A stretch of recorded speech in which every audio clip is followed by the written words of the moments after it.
Hi everyone, please subscribe to my channel. Blood Immortal Venerable. See playlist for other chapters and novels. I do not translate the novels. Credits goes to original translator and author of the novel. I only make it as an audiobook so it would be easier to just listen while doing other things. Credits goes to the author of the novel. I convert stories to audiobook for mental health, for multitasking purpose, for accessibility and time saving. Listening to audiobook is also beneficial for people who have disability. It improves our listening skills and improve our English comprehension, vocabulary and other things. So, thank you for listening. Thank you and thank you very much for your support. Chapter 181, Helping a Friend in Need. Nori didn't feel welcome when he returned to his home. Since he was a child, he had always been despised and treated unfairly by the Mo clan. And because he wasn't strong enough to fight back and had no family to back him up, he had to bear everything on his own. Nevertheless, he was used to this treatment and it didn't bother him. However, Zen, Worth, and Sean were not used to this. Who did the butler think he was? He used to be a servant, but now he had been promoted to butler. Did that give him the guts to speak to them in that manner? Amongst the young men, Worth was the most furious. In the Zhang clan where he grew up, no servant dared to talk like that in front of his master. Worth frowned and asked, Nori, is this the way all your servants speak to their master? Nori smiled and was about to say something, but the butler overheard what Worth said and he got annoyed. The irate butler turned up his nose and faced Worth with pride. What do you mean, little fatso? What did I do wrong? The butler asked aggressively. Worth frowned at him when he saw his arrogant expression. Worth was a good-tempered and honest man, but when someone annoyed him, he would put him in their proper place. If Worth lost his temper, the Mo clan's family party would surely be spoiled. Anyone who annoyed a member of the Zhang clan would be given a good lesson they wouldn't forget. But Worth managed to hold his temper. He didn't want to make any trouble for the sake of Nori. Nori felt very embarrassed for the butler's attitude towards Worth. As a host of the Mo clan family party, he couldn't let the butler treat the third young master of the Zhang clan so rudely. Nori roared at the butler, Ralph. They are all my friends, so treat them politely. The butler chuckled. Why, who do you think? Ralph couldn't finish his words. Because he had sensed danger.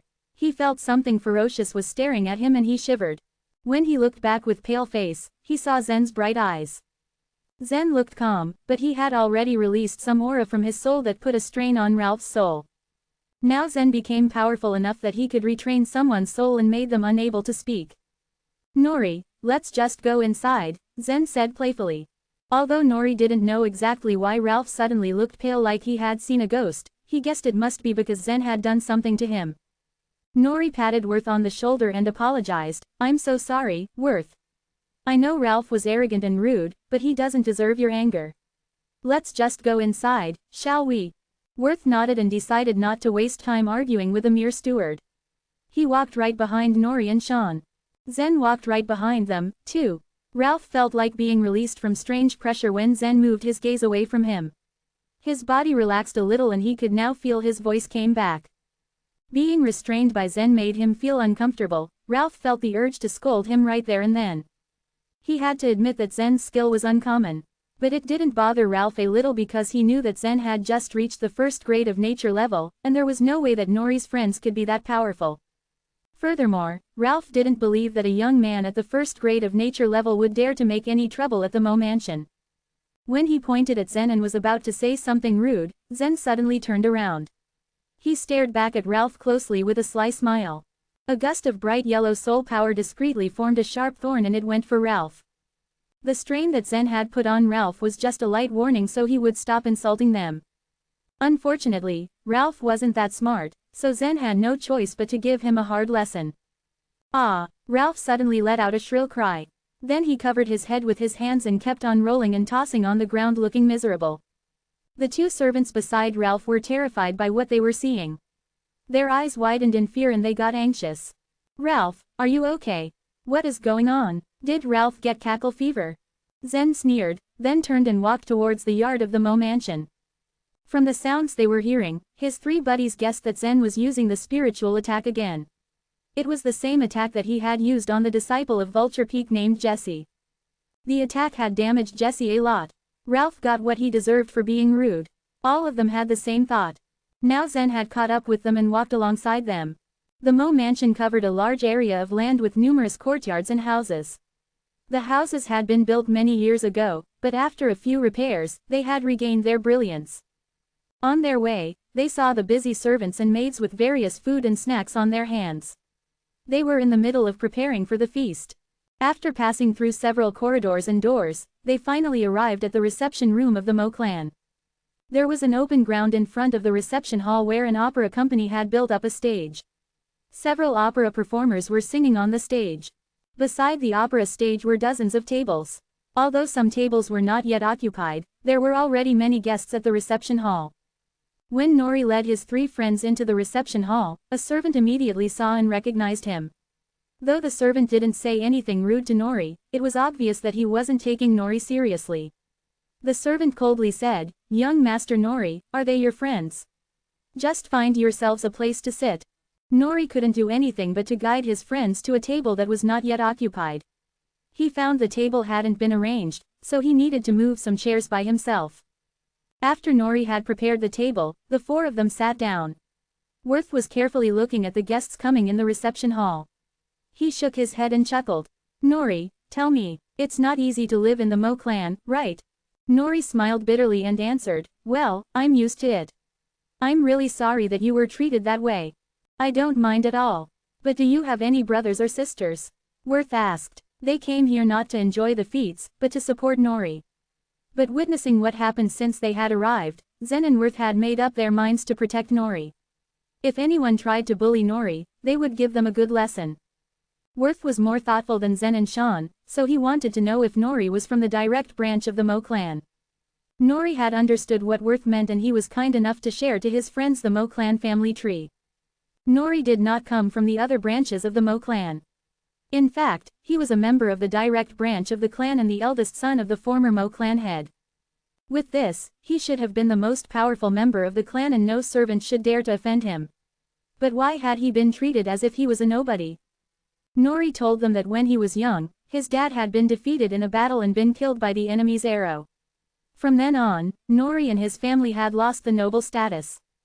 Although he was still the eldest son of the former head, it was his uncle who had become the leader when his father had died. His uncle was never kind to him and treated Nori like a stranger. "Your uncle is mean. Is there any other elder in your clan that would speak on your behalf?" Hearing everything from Nori, Worth became more furious at the rest of the Mo clan. As the norm, the clan members should have treated Nori better after his father's death. But instead, they treated Nori unfairly and might have thrown him out of the clan if they had a choice. "It's heartbreaking to grow up in such a cold family," Sean said angrily. After sipping a cup of tea, Zen said lightly, "Then we have every reason to help Nori out. What should we do if these people start acting out stupidly and mess up with you again?" Nori's story was quite like Zen's. They both lost their power in their clans after their father's death. And with this, Zen was more determined to help his friend. Seeing resentment on their faces, Nori said, "Thank you for being here with me. I could really use your help right now." Worth laughed and said, "Then that's settled. I will take the matters into my hands if the members of the Mo clan try to make trouble." Normally, Worth wasn't the type to put himself in another clan's business. Because even if the Mo clan wasn't big, it was still a noble clan in the North region and Worth had no reason to offend them. He wasn't afraid of the Mo clan at all because such declining noble clans like the Mo clan were considered nothing compared to the top 7 noble clans. However, the Zhang clan lived by the principle of not doing anything without profit. But why would he like to do such a thing for Nori? Worth had his own reason this time. Based on his observations, Zen was worth an investment. His intuition told him that this young man would reach an incredible level in no time. Chapter 182, Yates Mo. Throughout the eastern region, no one at the illuminating soul realm would subject themselves to taking direction from anyone who was not an influential master. There was a rich merchant of G County, and he could afford to employ several nature creatures as his personal bodyguards, which was rare for a man of his station. However, it was pure fantasy to think he could hire any of the masters in the illuminating soul realm. Still, the members of the Zhang clan could. The Zhang clan employed multiple illuminating soul realm masters. These masters of the illuminating soul realm willingly remained in the employ of the Zhang clan to assist with the clan at critical times because they valued the connections along with the resources that the Zhang clan possessed. More importantly though, since the Zhang clan financially supported those same masters of the illuminating soul realm while they were growing up, they served loyally. This was the biggest reason the masters of the illuminating soul realm remained with the clan. As the third son in the Zhang clan, Worth was raised in the environment which gave him a natural sensitivity to this aspect of how things were. In Worth's opinion, if Zen managed to defy the odds and gain entry into the illuminating soul realm someday, his strength would rival any official at the Zhang clan. Therefore, Worth wanted to invest in Zen. He didn't invest money though because Zen wasn't lacking in that department, even going so far as to commission Worth in the auctioning of heavenly essence, which would in turn earn Worth some money. No, Zen had no need of Worth's money, so, instead, Worth invested his time, companionship in the form of building a friendship with Zen. He knew how much Zen valued sentiment, friendship and respect above all other things, and although sometimes Zen would react emotionally, it was evident that he cared about his friends and brothers around him more than others. For this reason alone Worth was willing to help Nori and didn't consider the cost immediately. Even if he put that aspect aside, Worth would be involved because he viewed Zen and others as his brothers. He was dwelling on that information, when a group of men and women entered. A busy servant saw the group as they came in and stopped what he was doing to rush over to them. He nodded as he bowed and greeted them warmly. "Hello, young Master Yates, welcome back. Please, have a seat here. This table was specially arranged for you and your guests." While he spoke, several other servants hurried to set the chairs and table in order. They laid a soft napped tablecloth over the table before laying out fruit and snacks on it. Young Master Yates smiled, graciously inviting his friends to sit down. Zen glanced at the young master dressed in a black robe. When he glimpsed the companions, he noticed they too wore black robes. The Mo clan might be weaker now, but it wasn't difficult for the children to become inner disciples, and this only illuminated just how low Nori's position was in his clan. After being seated, the young Master Yates looked around the room, and when he saw Nori, he fixated on him. After staring at Nori, he glanced from Nori to Zen, Worth, and Sean, noticing that the friends accompanying Nori were all outer disciples dressed in white robes. Raising his thick brows, Yates sneered at Nori and asked, "Well there Nori, what brings you venturing out of Drizzle Peak today?" When he'd finished his mocking inquiry, the young master laughed. Nori blinked obliviously as he replied, "As the rule, I normally attend family reunions. Yates, why do you ask?" "Oh," responded Yates while he shook his head and went on, "I knew with your capabilities, you'd be accepted into the Cloud sect and have the forte to persevere. But, can I ask you, why have you returned now, and with such loser friends?" It wasn't news to anyone there how the inner disciples from Cloud sect looked down on outer disciples constantly. Inner and outer disciples that were members of the same peak might get along well, but inner disciples from any of the other peaks were unwilling to see outer disciples as anything more than their whipping boys. All the disciples with Yates were from Egret Peak. Egret Peak was 16th ranked peak at Cloud sect, making it the midway point between the top and bottom. The inner disciples with Yates noticed the Drizzle Peak logo on Zen's and Worth's chests and rolled their eyes disdainfully. Considering that Zen and the others were from the peak that was the lowest ranking at the Cloud sect, and on top of that, they were all outer disciples, Yates' companions saw Nori and his friends as insignificant. Nori didn't care if he was being insulted, he'd been dealing with worse his entire life. However, he found it difficult to maintain self-control when his friends were, and in a menacing tone said, "Yates, these are my friends, not losers. You would do well to watch how you speak to them." "Oh really?" replied Yates, with an inflection in his voice that denoted his growing interest. He stared at Nori's flustered expression, which always amused him, and had heard the exasperation in his voice, which he enjoyed. Yates asked, "So, they're not losers. Maybe you can share why you were placed in Drizzle Peak, the lowest ranking one within the Cloud sect. Logically speaking, the outer disciples from Drizzle Peak can be the least powerful of all the disciples at the Cloud sect. At least, in my opinion. It is better not to enter the Cloud sect than to remain at Drizzle Peak since it's where losers are cultivated." "Yates, what is that supposed to mean?" shouted Nori as he jumped to his feet angrily. Only half of the guests had arrived, and the feast hadn't started yet. When other guests heard Nori shouting loudly, one after another turned to see what was going on, and even the actors up on stage stopped singing to see what was happening. Yates concentrated on rising from his seat slowly, smirking, and having a tough time restraining the laughter he felt welling up in him. Nori was always such a weak target who Yates thought was easy to bully, until today. Odd that today Nori had been found to have a backbone. Yates wondered why Nori suddenly had the courage to stand up to him. Was Nori relying on these guys to stand against Yates? Earlier when Yates entered, he had examined Nori's friends. All the disciples from noble clans had keen vision. First, he took in the fact that Zen, Worth, and Sean were attired in white robes, then he scrutinized them to ensure they all came from lower-class families without noble ties.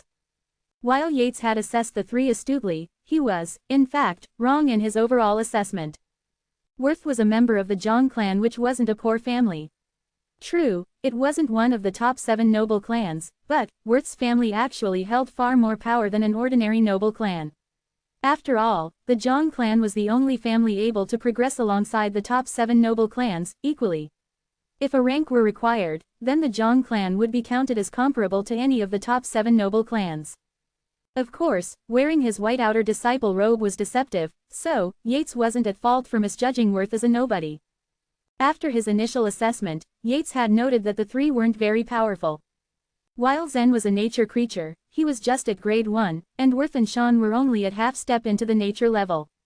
Yates wasn't worried about their strength because he was at grade 4 of the nature level, while his friends were grades 4 and 5, respectively.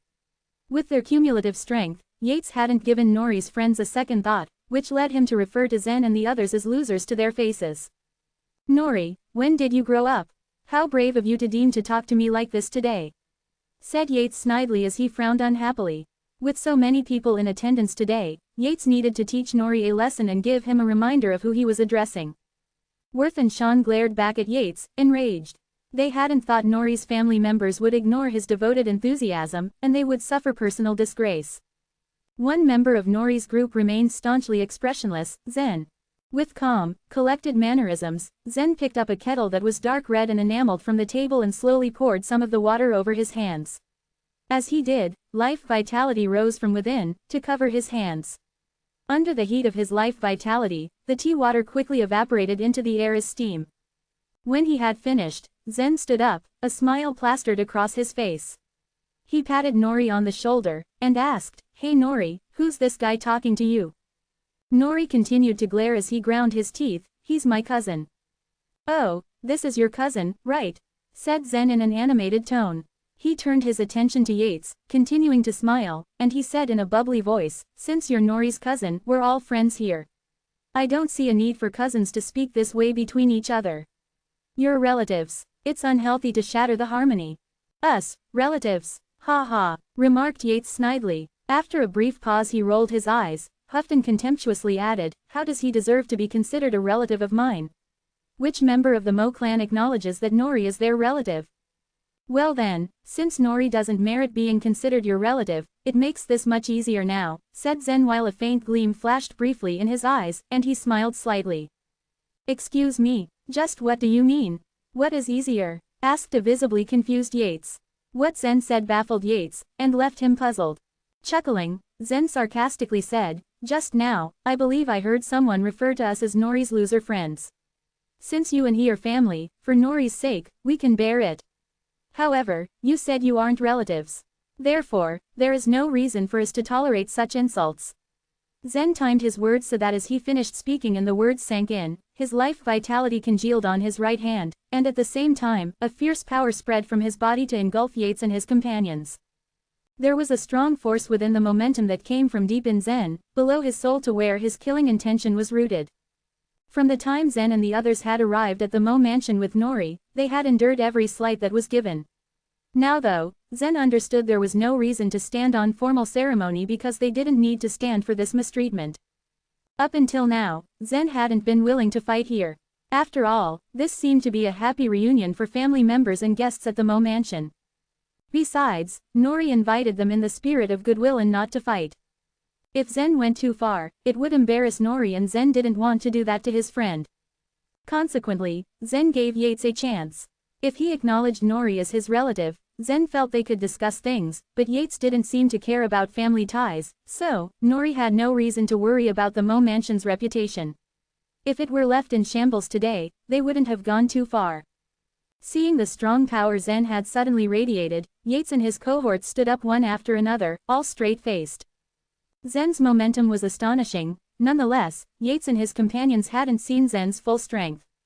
They thought Zen was only a grade 1 in the nature level and accordingly, couldn't possibly be very powerful. With all of Yates' friends in the nature level at grades 4 and 5, if they fought now, the gap between the capabilities of each side would be considerable. In the blink of an eye, they might end up killing the outer disciples that Nori brought with him. Each side prepared for the battle that was about to start. Most of the guests who were watching possessed ordinary abilities, and because of that, no one dared to stop the fight. It was at that moment that 5, maybe 6 guests came through the door. They were female disciples in Cloud Sect. As per the rules of the Cloud Sect, the female disciples wore either black or white robes, depending on their rank, when they stayed at the sect. Nevertheless, the robes were ugly in the eyes of the disciples, so, whenever they had the opportunity to leave the Cloud Sect, they would change out of their disciple robes hastily to wear beautiful clothes, such as long dresses with patterns of birds in flight, or blouses that were embroidered, paired with skirts that bore designs of flowers on them. These were the disciples of Lady Peak entering, and they had all changed before they'd arrived, and looked gorgeous. "Is that you, Yetta?" Even though Yates and his comrades as well as Nori and his friends were at sword points with each other, Yates immediately noticed when the female disciples from Lady Peak entered the room. Excitedly he called out, "Oh, and there's Nina, an honored guest." Seeing the ladies, Yates no longer wanted to be at odds with Nori or his friends. He might have returned to attend the family reunion, but his main reason for coming was that his cousin, Yetta, said she would be bringing some friends home with her, to give them a tour. One of the friends with Yetta was Nina. Yates had developed a crush on her, and thought about her every day and night. Chapter 183. Zen was so remarkable. Yates had met Nina Zhu several times, and not even during the course of his interactions, he had rather fallen in love with her at first sight. Zhu clan was one of the top 7 noble clans in the empire, and Nina belonged to the same. On the contrary, Yates was only a young master from a small declining noble clan. It was said that Nina had a very high position in the Zhu clan. Although she was a girl, and she did not have much ascendancy and strength, she was deemed to be even higher in rank than the eldest son of the eldest branch. She was, so to speak, doted on by all family members. With the large social gap between the two in mind, which was actually the gap between the two clans, Yates had already decided that the usual ways of wooing a girl would not work. When it came to marriages, the noble clans preferred that their sons and daughters be wed into families of equal status. Even with the strength, talent, wealth and status that Yates carried, marrying Nina was an unrealistic fantasy. If the Mo clan sent a matchmaker to the Zhu clan with orders to formally talk about a marriage, not only he, but the entire clan would be humiliated terribly by the Zhus. Therefore, Yates did the only sensible thing that he could do, and asked his cousin Yetta to bring Nina to their house. Yetta was Nina's friend in Lady Peak, Cloud Sect. Yates was hoping to win Nina's heart through their mutual contacts. Last time, Yates had heard that Nina was going to take part in the trial for slaying demons. Immediately, he had gotten desperate to pass the examination in Egret Peak as well. A pity there were so many talented disciples over there. Although he had passed the initial test, he was defeated by the other disciples in the second test and therefore could not qualify for the trials. After all, Yates' strength of 4th grade of nature level was not particularly overbearing against the inner disciples. During Nina's stay in White Emperor City, Yates had also been concerned for her safety. However, after she had come back to the Cloud Sect, he was at a loss and couldn't find a reason to keep visiting her anymore. The family party was a good opportunity for him, and therefore, when he heard about it, he strongly demanded his cousin, Yetta, to bring Nina to the party. In return, he promised to give her a low-grade spiritual weapon for her kind help. Motivated by his offer, Yetta did her best to persuade Nina to join the party. Once Nina came, Yates stopped fussing with Nori and his loser friends anymore. Obviously, Nina was to be the center of his attention now. "This is Miss Nina Zhu, the young lady of the Zhu clan. Tell everybody," Yates ordered his servant. The servant announced over the hubbub of the party obediently, "Miss Nina Zhu, the young lady of the Zhu clan is here." The noble clans would often loudly announce their guest's presence in order to show respect, which was also a way to show off their class and status. Normally, their names would be announced by the servants. If the host announced their names himself, it meant that the guests were extremely distinguished and the host valued them very much. As a young lady of the Zhu clan, Nina was certainly a notable guest for the Mo clan. But since she was a woman, Yates thought it would be better to have her announced by a servant. If a direct son of the Zhu clan, such as Hendy or Matthew, came, Yates would have announced him himself. Interestingly, according to this custom, Worth, the young master of the wealthy Zhang clan, required Yates to announce him personally. Nori knew about the same, but couldn't take the initiative to announce him, since Worth was a very low-key person and Yates didn't know him at all. In his opinion, all of Nori's friends who were in white robes of Cloud Sect were rabbles. Nina was wearing a pink coat with a silvery moire today. For warriors of the nature level, the function of clothing was more of beautifying than resisting cold. They were said to be able to stand in the snow naked without feeling any cold. The pink coat suited her and set off her delicate figure. And charming face made her stand off from the crowd, even though the women from Lady Peak sitting right next to her were also pretty. She habitually responded when she heard someone say hello to her. In her memory, the inner disciple standing in front of her was most probably Yetta's brother. But he was still a stranger to her since they hadn't interacted very often. After the servant had announced her, Yates courteously led Nina and the other girls from Lady Peak to their table. The servants had laid out the chairs diligently and they respectfully invited the girls to take their seats, drawing a chair for each one of them. After sitting down, Nina felt someone gazing at her. Her eyes swept over a table nearby and suddenly settled on Zen's face. "Zen," Nina exclaimed. She immediately got excited on seeing the man. Here was the man who had risked his life to save her and squeezed his strength to kill the demon generals. Obviously, he had deeply branded an indelible mark on her heart. On that day, after the fierce war between the Imperial Army and the demons in the White Emperor City, the disciples of the Cloud Sect had eventually been sent back, except for Zen. Yolanda had captured him for his fight with Hugh. Nina had been really concerned about him. Before leaving White Emperor City, she had implored her uncle Lenny to protect him in any case. Although her uncle had promised readily, Nina was still deeply worried. Later, she had learned from correspondence with her uncle that Zen had not only survived the war, but had also made great contributions. With a strength of merely a half-step into the nature level, Zen had been able to establish brilliant achievements in war among the illuminating Soul Realm Masters. With all that news, Zen had risen to higher and higher levels in Nina's mind. But once he had left the White Emperor City, Nina had been unable to hear any news about him. She had even pondered the possibility of going out to look for him. However, she hadn't done such an apparently disgraceful thing such as a girl traveling thousands of miles just to find a man. Although the customs in Burning Sky Empire were fairly open-minded, Nina, who was born in a top noble clan, was still quite conservative. Later, she had received the information that Zen had returned to Cloud Sect and often went to Lake of the Magical Fish to practice. She felt both happy and disappointed when she learned this. She was happy that Zen had returned to Cloud Sect unharmed. She was also disappointed that Zen seemed to have completely forgotten her and only cared about his boring practice. How about I go see him? Nina had entertained the thought for some time. However, with a noble lady's reserved character, she had stifled it in the end. She had initially been hesitant to join today's party. But her close friend, Yetta, had repeatedly invited her and finally, she had to agree. She had never expected that she would meet Zen at the Mo clan's party.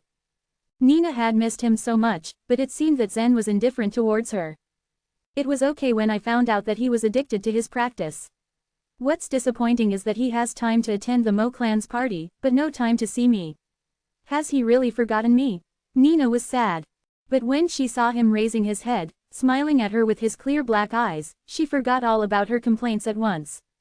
She ignored Yates, who was being all brands of courteous towards her at that time, and shifted her attention towards Zen. Smiling like a flower, she went towards him. I heard that you'd come back. Why didn't you come over to the Lady Peak to see me? Am I not your friend? She complained softly. Hearing their conversation, everyone present there was shocked. Especially those who knew Nina's identity. One of them was Worth. As the young master of the wealthy Zhang clan, Worth had been made to learn to sort out the relationship between the important figures in the imperial capital from a very young age. Whether the elders of the top 7 noble clans or the important descendants of them, their powers, abilities, character and hobbies etc., were supposed to be clearly remembered by the children of the Zhang clan. This was a compulsory course for them and couldn't be forgotten. Hence, Worth knew Nina more deeply than Zen. Nina, the direct descendant of the Zhu clan, though not very talented, was still quite loved by the elders of the Zhu clan. Even though she was a woman, she had an advantageous position that other children in the Zhu clan could not have. Generally, in order to develop their clans, all the noble clans had made their own set of strict family rules. They weren't aimed at any single individual and were to be obeyed by all. If you only had average talent and strength and still didn't know how to work hard, then you would receive less and less resources from your clan. But Nina was an exception. Her talent could only be regarded as above average, but she was still a beloved daughter of the Zhou clan, and it could very well be said that the whole Zhou clan was willing to give her whatever she wanted. This was absolutely impossible in other noble clans. Too much favoritism towards one child was bound to cause other children's dissatisfaction and discontentment. Over time, this would lead to the intensification of conflicts inside the clan, which was very detrimental to their development. However, the Zhou clan hadn't faced this problem. On the contrary, they were all partial towards Nina, including the elders and the younger generation. Worth had studied all the nobles of the capital of Burning Sky Empire, but she still had special significance for him. The reason for this was that the Zhang clan had once planned on establishing a marriage with the Zhou clan. It was decided to let Worth's brother, Wick, marry Nina. Marriages between the noble clans were very common, as both clans would get to expand their power and wealth by the ceremony. However, after inquiring about the thoughts of the Zhou clan's elders and Nina herself through various channels, the Zhang clan had given up on the idea. The reason was the Zhou clan's declaration that Nina will decide who she has to marry by herself, and the elders won't interfere. They will always support her choice. Judging from Nina's character, she was a young girl with a fantasy about love. Therefore, marrying a man without love for the sake of family interests was bound to make her disgusted, which, obviously, was unacceptable. After various analysis, the Zhang clan had given up the plan. Actually, the most critical factor behind the failure of the Zhang's plan was the idea of the Zhou clan's elders. Most marriages were arranged by the parents of the prospective brides and grooms, and the clan elders at that time. The practice was even more popular among the noble clans, since in that case, the marriage was not just about them, but the union of two clans. However, the Zhou clan was intent on not restricting Nina for her marriage. From this point, one could clearly understand how deep the elders' love for Nina was. Because of this failed plan, Worth today knew Nina better than other nobles. But at present, Worth wondered how Zhen knew Nina. He had never heard of any relationship between the two. Nina is complaining that Zhen has never come to visit her, but Zhen seems somewhat indifferent towards her. You know, Nina isn't an average noble girl. With her position in the Zhou clan, she is even more powerful than the unloved princesses. How many people want to please her? How many young men are dreaming to marry her? But to everyone's surprise, Nina is courting Zhen. Musing, Worth sighed with a strong feeling about how remarkable Zhen was. Chapter 184, James Mo. Sean and Nori were not as surprised as Worth. Upon seeing Zhen, this dainty, pretty girl complained that he did not visit her. Zhen must have a lot of charm to bewitch her like this. When exactly did Zhen meet Nina? They wondered. Did they meet at the trial for slaying demons? Hey, Zhen, won't you give us an introduction? Is this your girlfriend? Sean, who was older than Zhen, teased him. Nori was more flippant and straightforward. He straightened and gave Nina a solemn salute. How are you, Zhen's girlfriend? Don't say nonsense. Nina rebuked him, but her face broke into a flush. She didn't really seem to mind how Zhen's friends addressed her. Zhen's friends were quite perceptive, so how could they not make out what that blush meant? Generally speaking, it was a universal sign indicating that a girl harbored a crush on a guy. Okay, fine, I won't talk nonsense anymore. I will reserve calling you that for the future. Nori responded, casting Yates a short, casual look. Nori was naive but not ignorant. Yates had been particularly attentive to Nina ever since she walked in. As per what Nori observed, Yates obviously held some kind of affection for her. The more he teased Nina about Zhen, the more dispirited and indignant Yates got. Humph. Nina gave a snort and wrinkled her nose in chagrin. She turned to her friends, calling them from a distance. Girls, come here, I want to introduce you to someone. This is Zhen Luo. Hearing this, a few girls came up to her, huddling and checking out Zhen from head to toe with their wide, pretty eyes. They immediately launched into a stream of comments. So, this is Zhen. No wonder you always talk about him, Nina. Listening to you describe him is not as good as actually meeting him in person. He is so handsome. Yeah, his eyes are so bright, they seem to glow. Wow, I should have taken part in the last trial of slaying demons too. How exhilarating it must have been to be saved by him from the demon generals. Zhen had no idea that the stories of him defeating the demon general and saving Nina from the clutches of another 5 of them had spread throughout Lady Peak. Apparently, he was more popular there than he was at Drizzle Peak. Those sentiments were not widely shared by the disciples at Drizzle Peak. His fellow participants there were tight-lipped about his astonishing feats at the trial for slaying demons.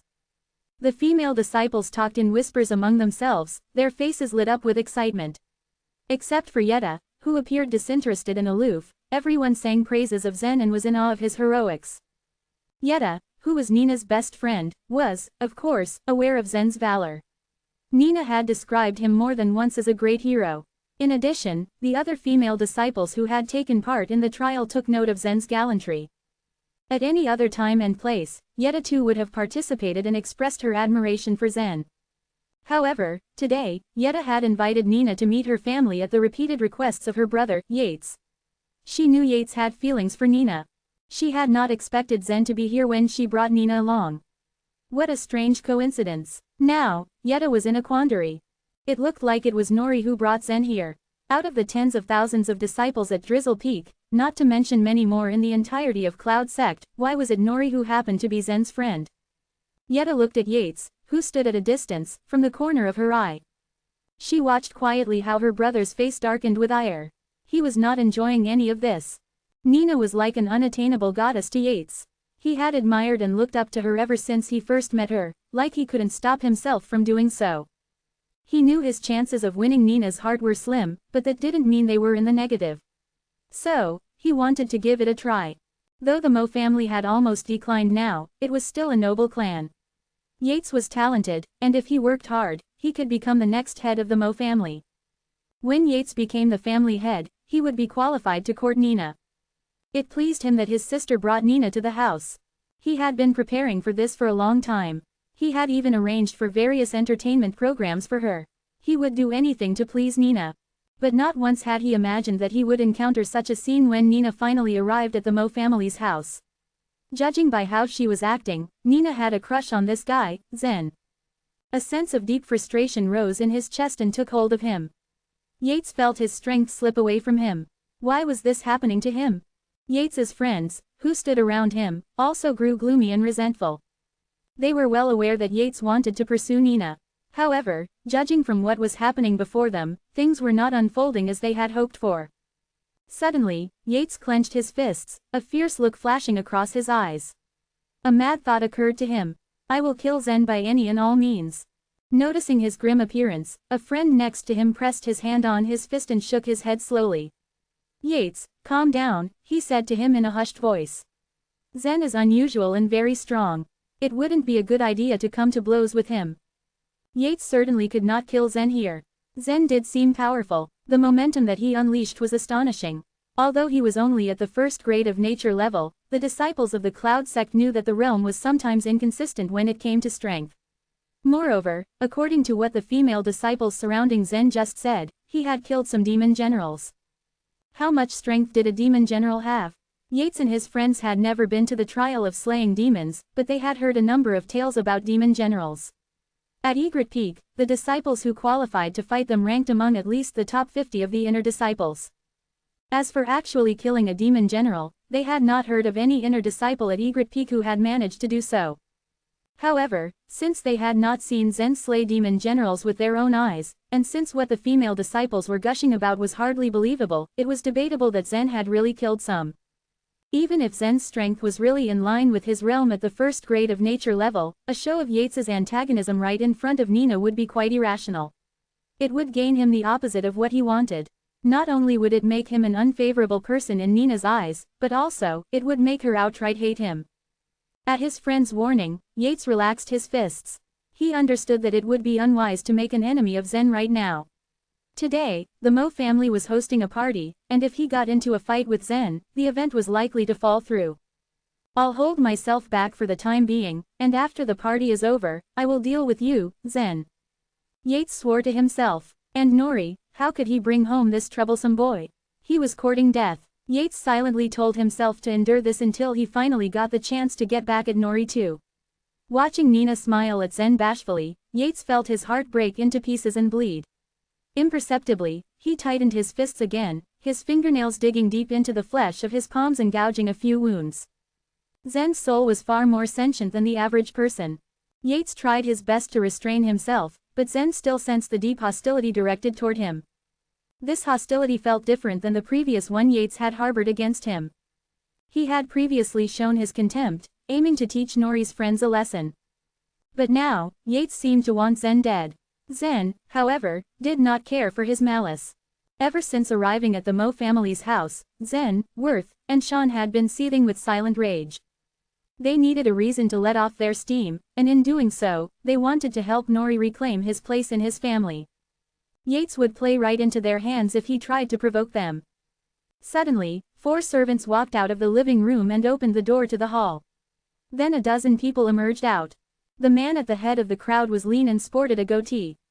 His name was James Mo, and he was the head of the Mo clan. Zen sat at the table, quietly watching James Mo. His aura seemed restrained, but there was still a faint sense of menace about him. Clearly, he had his life vitality contained well inside of him. On that basis, Zen judged that he was in the illuminating soul realm.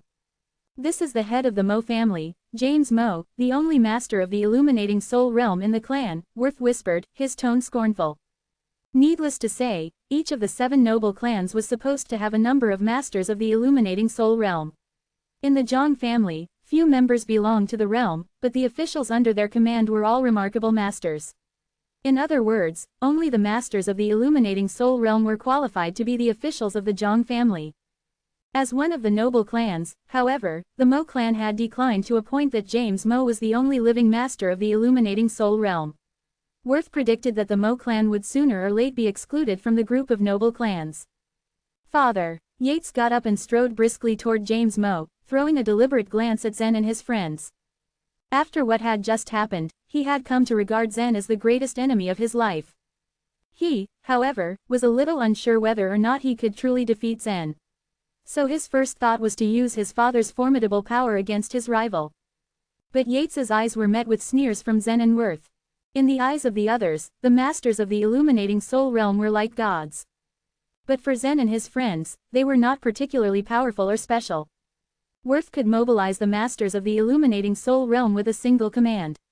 He had done so with men who were much more powerful than James Mo. As for Zen, he had encountered and fought against many a master of the illuminating soul realm.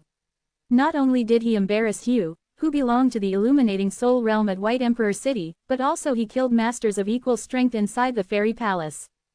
Although Zen was aware that there was a gap between his true strength and that of a master of the illuminating soul realm, he had also come to understand that the chasm could be overcome in other ways.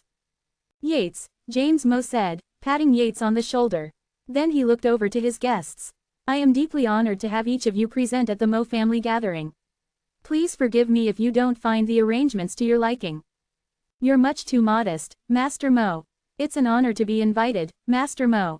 You should have no reason to say otherwise. Not all the guests present belong to the noble clans.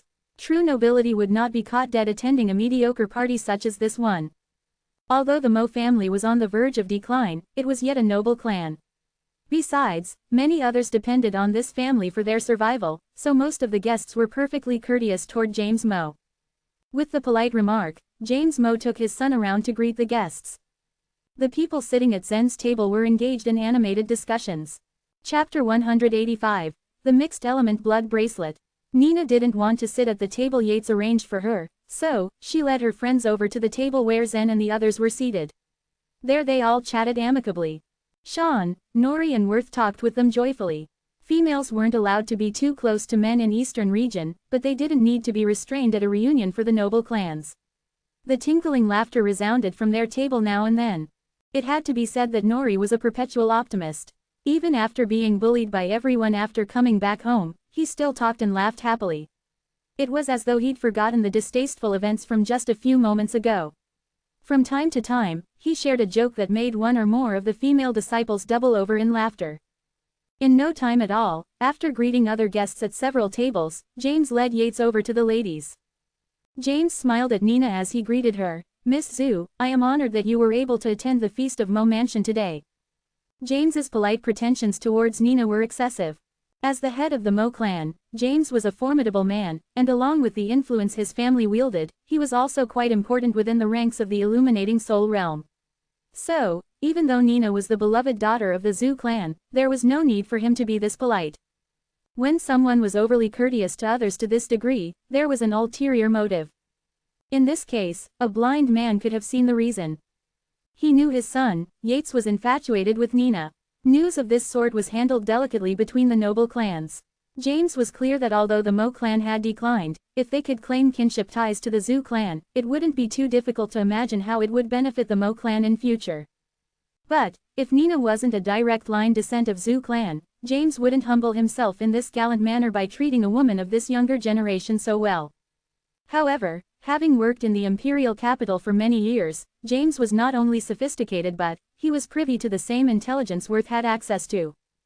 Through his sources, James knew that Nina's position within the Zhu clan was special. If his son married Nina, they would have the powerful Zhu clan backing them. James knew it would be challenging, but he realized if he were successful, James would be fulfilling his son's wish while at the same time, he'd be ensuring that the Mo clan came through a difficult time more prosperous and stronger. The benefits were so great that he'd decided he would help his son. Although Nina appeared pure and innocent, she was born into a famous family, and from early childhood, she was subjected to social situations of this nature, so she was adept at dealing with people like James. Nina rose hurriedly and replied, "Hello Uncle Mo, you are too kind. It's a great honor to be here at the request of Yetta." James chuckled and responded, "Whatever brings you here, Nina, your attendance has raised Mo Mansion's fame. You're a good friend to Yetta, and as her uncle, I need to give you a gift to welcome you." With that announcement, James pulled a small brocade box out that he'd hidden in his sleeve. Then, he lightly shook the container, and it fell spontaneously, revealing a little bracelet delicately lying in the box. The bracelet was entirely blood red, and while the color wasn't dazzling, it gave people a feeling of warmth after they saw it. The intricate piece of jewelry was quite extraordinary. "Please, accept this gift of the mixed element blood bracelet in commemoration of our first meeting, Nina," stated James slowly and formally. Gazing down at the mixed element blood bracelet, Nina's lips curled into a smile. With her unique insight, Nina saw, at first glance, that the mixed element blood bracelet was extraordinary. If she was correct in her assessment, the mixed element blood bracelet was created using a mixed element blood jade, which was a kind of jade produced in the East. It was rumored that over in the East there was a mountain range called Snow Mountain that remained covered in ice and snow year-round. When seen from far away, there was nothing peculiar about the mountain, and it looked like any other snow-covered mountain. However, every year around March or April, Snow Mountain erupted. Any ordinary volcano spat lava, but when Snow Mountain erupted, fresh red liquid spewed forth. The fresh red liquid looked like human blood, giving Snow Mountain the nickname Blood Mountain. Before Snow Mountain exploded, many people traveled to it, but they didn't go there for the fresh, blood-like liquid. Rather than being helpful, the liquid was instead harmful to humans. The poison was hidden inside the red fluid. If a human was near it for any length of time, the toxin would affect him. A victim's face blackened, boils festered covering the body before an agonizing death. So, any ordinary people wouldn't dare go to Snow Mountain when it was due to blow its stack. Only a nature creature could procure the fresh red liquid while avoiding the lethal toxins. These nature creatures risked life and limb traveling to Snow Mountain to acquire the mixed element blood jade, which spurted from deep within Snow Mountain when it erupted. But, the mountain didn't give the treasures up easily, and there were only a few dozens to a few hundred of the mixed element blood jades to be found when the Snow Mountain erupted each year. Most nature creatures just relied on good fortune, determining that if none were found, it was simply poor luck, but, if one or two mixed element blood jades were found, it was very lucky. The cost of mixed element blood jades was so steep, that if only one were found, the nature creature would become wealthy overnight. When the mixed element blood jade was worn by someone, it could put the blood and vitality in the skin. As time passed, the blood and vitality in the human body would be stronger, thus he would promote his strength and even be in higher spirit. Due to the miraculous effects that a blood jade instilled, it was regarded as invaluable. However, it was extremely rare to find anything but small jades, which was fine, since most people wanted one that could be worn around their necks, like a jade pendant or tablet. It appeared that the bracelet from James was carved from a single piece of a mixed element blood jade, and if that was the case, that would mean it started out the size of a fist, and this single bracelet was priceless. However, the worth of the bracelet hadn't occurred to Nina. It so happened that because of the status her clan elevated her to, Nina could request anything, including the family's heirloom, and immediately, she would be given what she wanted. On her last visit to the White Emperor city, Nina even threatened Lenny with the sales of their family's most prized heirloom, Taiyi Moxa stick, if he didn't willingly open his wallet, part with whatever money it cost, and bail Zen out of trouble. Alongside that irreplaceable family heirloom, Nina had many valuable treasures that could outshine the mixed-element blood bracelet. Although the mixed-element blood bracelet was a rarity that was priceless to others, Nina saw it as ordinary. None of that mattered though. Nina couldn't accept a gift. She was neither a close friend nor a family member of the Mo clan, which made it highly inappropriate for her to receive a present as costly as this bracelet, especially considering this was the first time she met James as well as her initial visit to the Mo mansion. After gazing at the precious piece of jewelry for a moment, Nina slowly shook her head explaining, "Uncle Mo, regrettably, I can't accept your generous gift." When Yates heard Nina's refusal, he gently lifted the mixed-element blood bracelet from the simple, yet elegant box. His hands were slightly shaky, while he pushed it toward her wrist, smiled awkwardly at Nina and hurriedly blurted, "No, no, Nina, it's all right, honestly. It's only a bracelet. Why wouldn't you be able to accept it?" Nina's cheeks had the faintest of pink flushes as she smiled demurely, and in a soft, near whisper she said, "No pain no gain. This is my first visit to Mo Mansion, therefore, it's improper to accept such a precious gift." "Oh, is that all? It's all right for you to accept it. And you are welcome to visit here at my home again in the future. Won't it be nice if you come visit more often?" asked Yates, laughing nervously. Zen sat off to the side, furrowing his brow, slightly. He had never seen such shameless display from any guy, let alone two. Both father and son were behaving so obscenely. Nina had already politely declined the gift, but they were insistent and forcing it on her. It was an embarrassing scene to witness. He could only imagine what Nina was going through. Just as Zen opened his mouth to speak up on Nina's behalf, he was silenced and another voice interjected from the other side of the table. He turned his head in surprise as he heard, "You cannot give this bracelet to another." It was surprising to hear the clear determination in Nori's tone. His face was emotionless, although his gaze hinted at being able to turn dark as he reiterated, "This bracelet can't be given away." A look of surprise covered Zen's face, and his mouth opened slightly in anticipation of what would come next. Since arriving at Mo Mansion, Nori had remained tolerant the whole time, no matter what happened. He remained in high spirits when the servants cursed at him. Nori smiled when they ignored and evaded him. Even Zen, Worth and Sean were bullied because of him. So, why was Nori set off by James and Yates trying to give this bracelet to Nina? What made Nori tough all of a sudden? Whatever it was, it gave Nori the gumption to stand up to James, the head of the entire Mo clan, and master of Mo Mansion. When James heard the criticism in Nori's voice, he glowered and turned to face him. But, before James could say anything, Yates spoke up. His teeth were gritted behind a rigid smile as he said, "Nori, remember, it's not your place to talk." It was evident that Nori wasn't willing to accept submissively this time. He shook his head as he stood his ground firmly and replied, "No, you are wrong, it is my place to speak. You can't give this bracelet to someone else, because it was my father's. When he passed away, I looked for the blood jade bracelet and didn't know where it went. Now I see, it somehow ended up in your hands. Nori, don't talk such nonsense. Since your dad died, I've always treated you well. Why would you accuse me of such a thing?" James was the head and master over the clan, and yet, here was his nephew, embarrassing him by exposing his lies. He turned his expression as foul and sour as his mood was shifting. But, he wasn't willing to confront Nori in such a public venue, and certainly not during a party, so, all he could do was change the subject, abruptly. "Have you though? Have you treated me well?"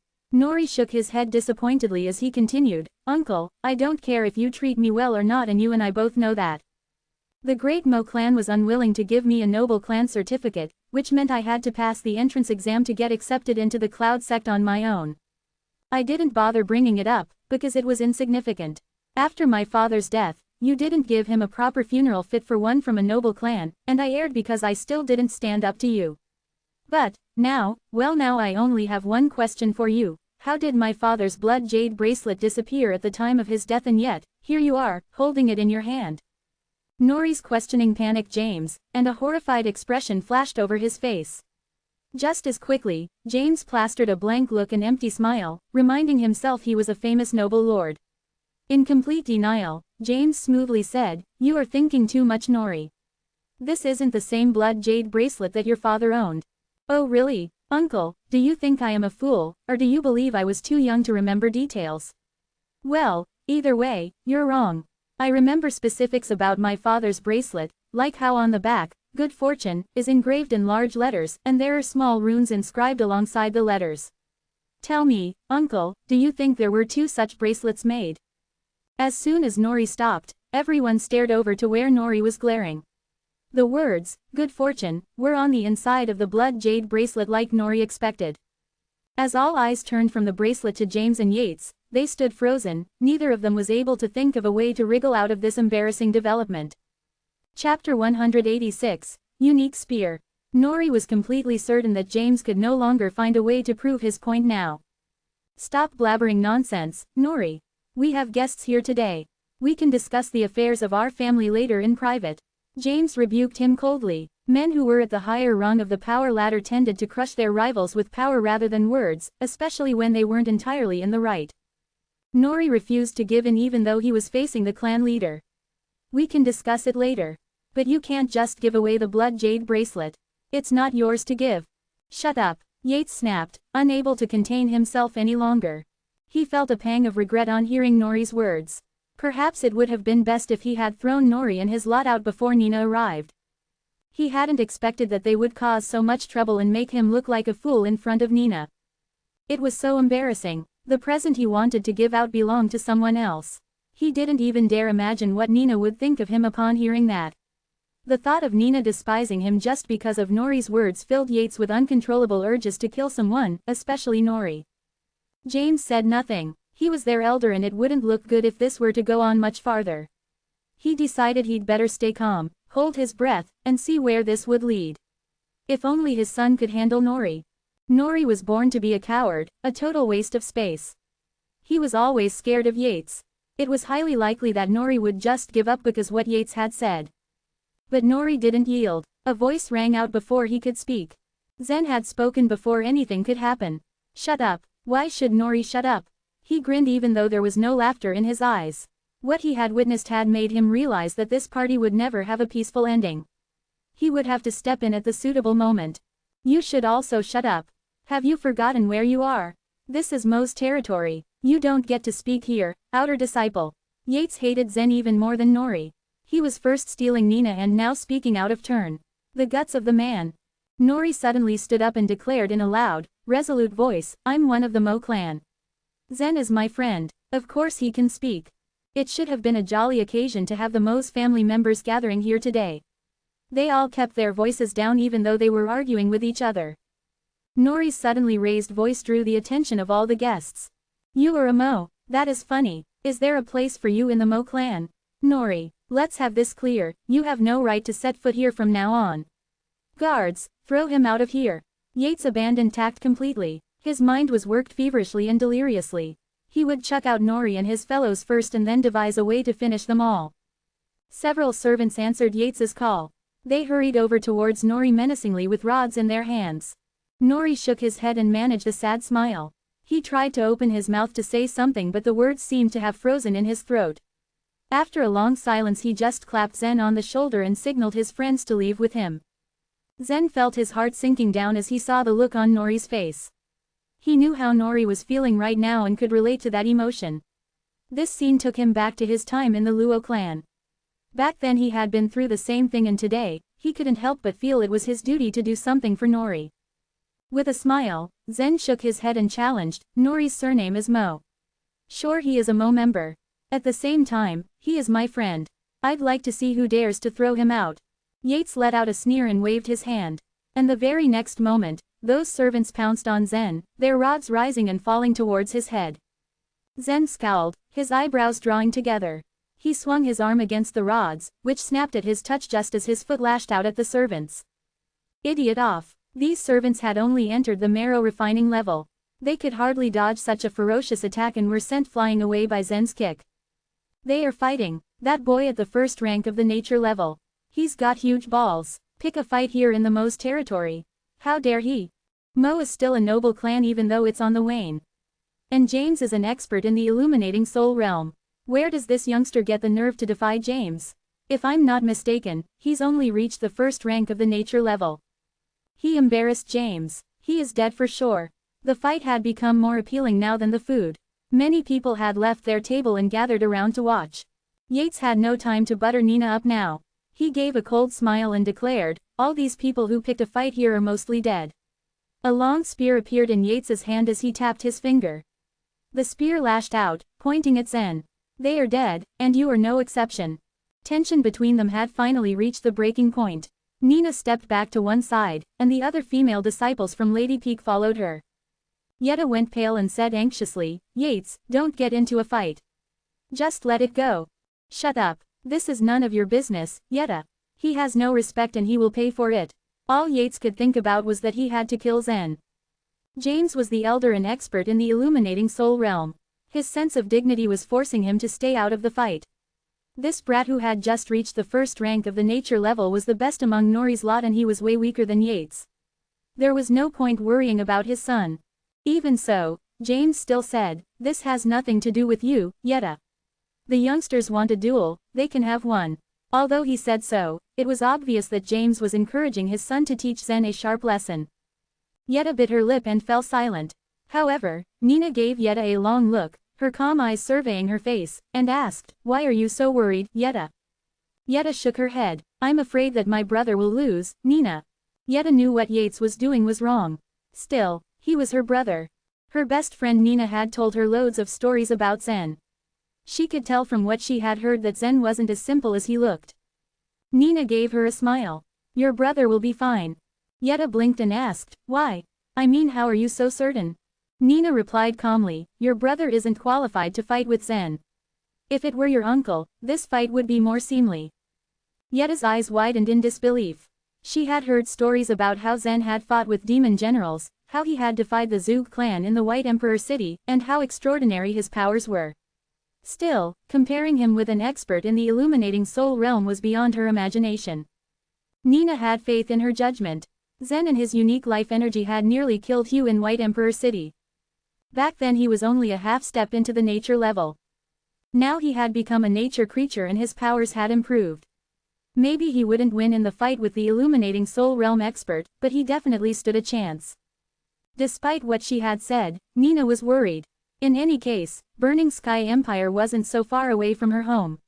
If James was determined not to let it go, she could immediately mass some experts from her clan. At this moment Worth was thinking about the same thing as Nina.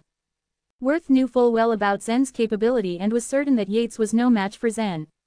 But if James stepped into the fight, it was highly likely Zen would lose. James had entered the illuminating soul realm several years back. Even though he wasn't some top refiner in this level, he had the advantages of age and experience. If he was thick-skinned enough to fight with Zen, a youngster, Worth had to do something. Yates was filled with rage and hatred toward Zen. The spear leapt out of his space ring into his hands. And in the blink of an eye, the spear lashed out. Yates's spear skill was very special. His spear wasn't very long, 3 feet shorter than the normal ones which were usually 8 feet long. It was made of wind willow core. Wind willow was extremely light. It was said that a 100-year-old wind willow with bucket-like trunk wouldn't weigh more than 100 pounds.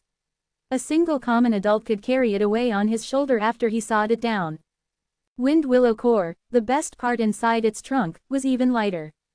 A spear made of wind willow core was lighter and far more flexible. When you held it in your hand, you could hardly feel a thing. Since the spear was so light, its owner could strike at blazing fast speed.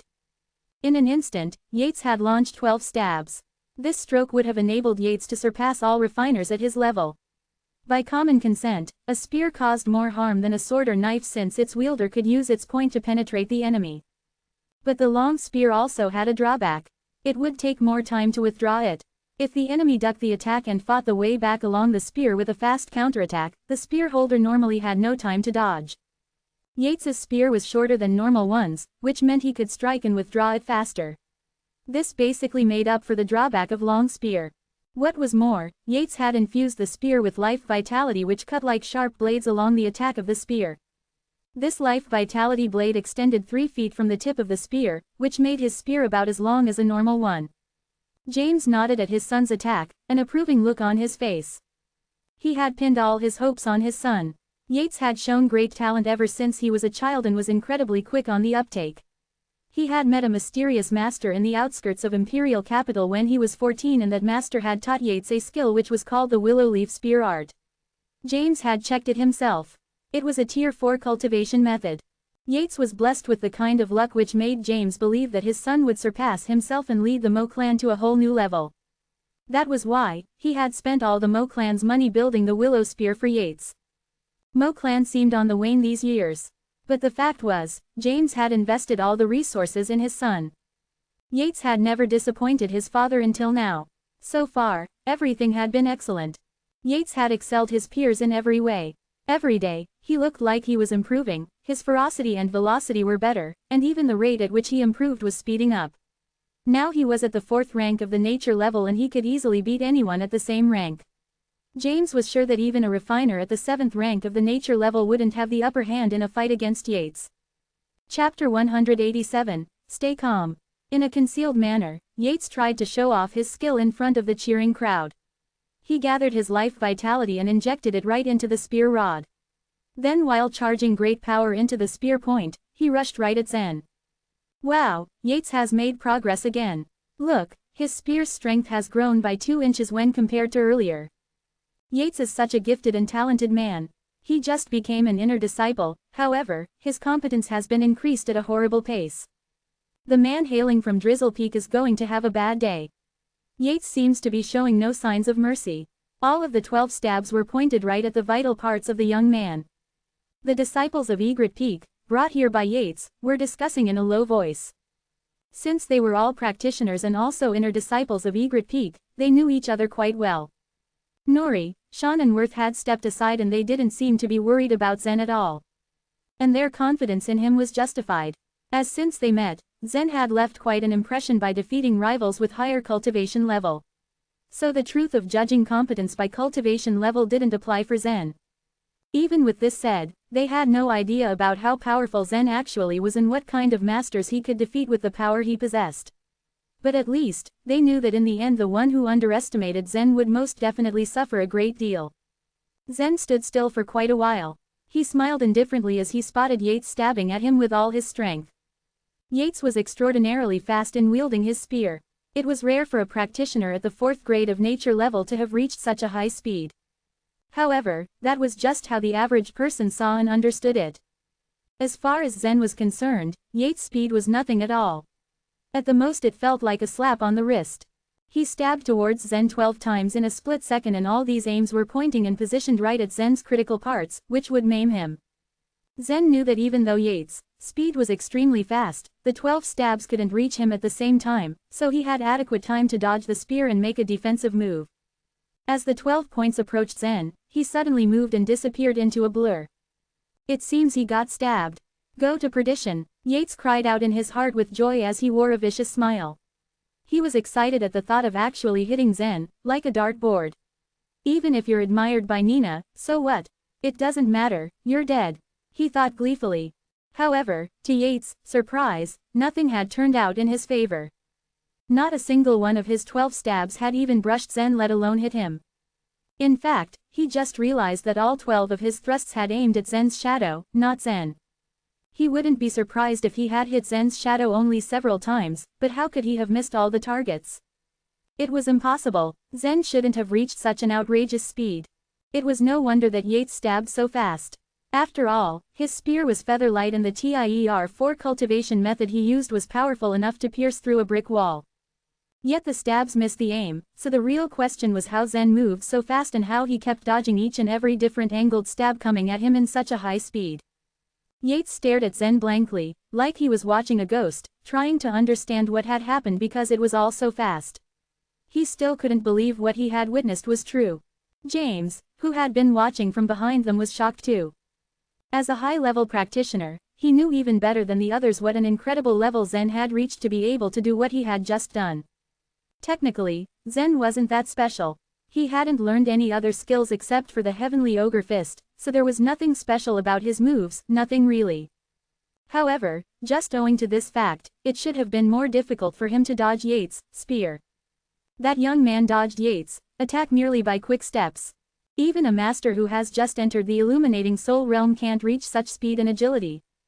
Is he really just at first grade of the nature level? It all seems surreal.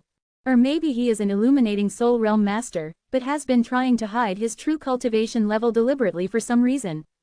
No, that's impossible. James disregarded his assumption immediately. When a practitioner had reached the nature level, he could collect his life vitality and send it below the belly to cover his original breath, so that the others wouldn't know his true practice realm. However, it was useless for the lower-level practitioners to use this method when they encountered higher-level practitioners. James didn't think that Zen could top him, but he still wondered. Nina looked at Zen with a wide smile as he moved and dodged Yates' spear swiftly. She found the fight between them very interesting. After the trial for slaying demons and returning to Lady Peak, she had always been talking about Zen. After hearing the name of Zen so many times, her friends couldn't bear to handle it anymore. So these young girls had begun to mock her when she mentioned Zen again. Really, is Zen really so powerful as you mentioned? Since he is so powerful, why wasn't he ranked on the Cloud Sect list? Although they were just joking, Nina remembered all these words. Now her friends would see how powerful Zen was on the spot. Whereas, Yetta, who stood beside Nina, looked very anxious. Yetta had just reached the first grade of nature level, so with her current competence, she couldn't fathom the subtlety lying in the fight between his cousin and Zen. Even so, she knew the difficulty in dodging Yates' spear for Zen was much higher than the difficulty for Yates to thrust his spear. Now Yates' face had turned pale. On the contrary, Zen looked very relaxed. He didn't seem to take Yates seriously at all. Just like teasing a mouse, he was just playing with Yates. It seemed that Nina was right. Her brother Yates was no match for Zen by any standards. From Zen's expression, Yetta could tell that he was disdained to strike back. If he counterattacked, could her brother dodge the hit and survive? She dared not to think further, because the consequence could be harsh. At the same time, Nina's other friends kept discussing in loud voices. Wow, Zen moved so fast. He was so cool when he dodged the spear. Only very gifted men at the first grade of nature level could reach such a high speed. But it's a pity, a girl who stood behind Nina exclaimed with a sigh. Exactly, he hasn't come to visit Nina yet after returning. Is he attracted to some other girl? Another girl slyly joked with Nina. You naughty girls, if you don't stop saying this utter nonsense, I'll stitch up your lips. Nina exclaimed and was going to hit them, pretending to be annoyed with the unnecessary chatter. She seemed very confident about Zen, so she was still in the mood to romp with her friends in such circumstances. It's impossible, how could you move so fast? Yates couldn't accept the truth. He held his spear tightly and took a deep breath, looking flustered. Zen looked at Yates indifferently and shook his head. The most important thing for a practitioner is to remain calm, especially when you are attacking your rival. You should relax and take a breath before stabbing. And only when you calm down, you could be more fast. But unfortunately, you have been distracted, he said. Stop, don't try to trick me. Yates yelled out. Then he held up his spear and stabbed it towards Zen with more determination. But, this time, his moves seemed to have totally spiraled out of control. Since Yates couldn't remain calm as the fear of loss got to him, his speed wavered and was greatly reduced. When he remained calm, he could thrust 12 stabs in the blink of an eye. However, since he had lost his temper, he could only thrust 8 stabs within the same duration. Therefore, with this attempt, it was even less likely for him to actually hit Zen. James was a little shocked when he heard Zen, because he knew what Zen had said was an important rule that a practitioner should abide by under any circumstance. It was also the key for practicing cultivation. No matter what kind of situation he faced, even if it was death, a practitioner should always stay calm.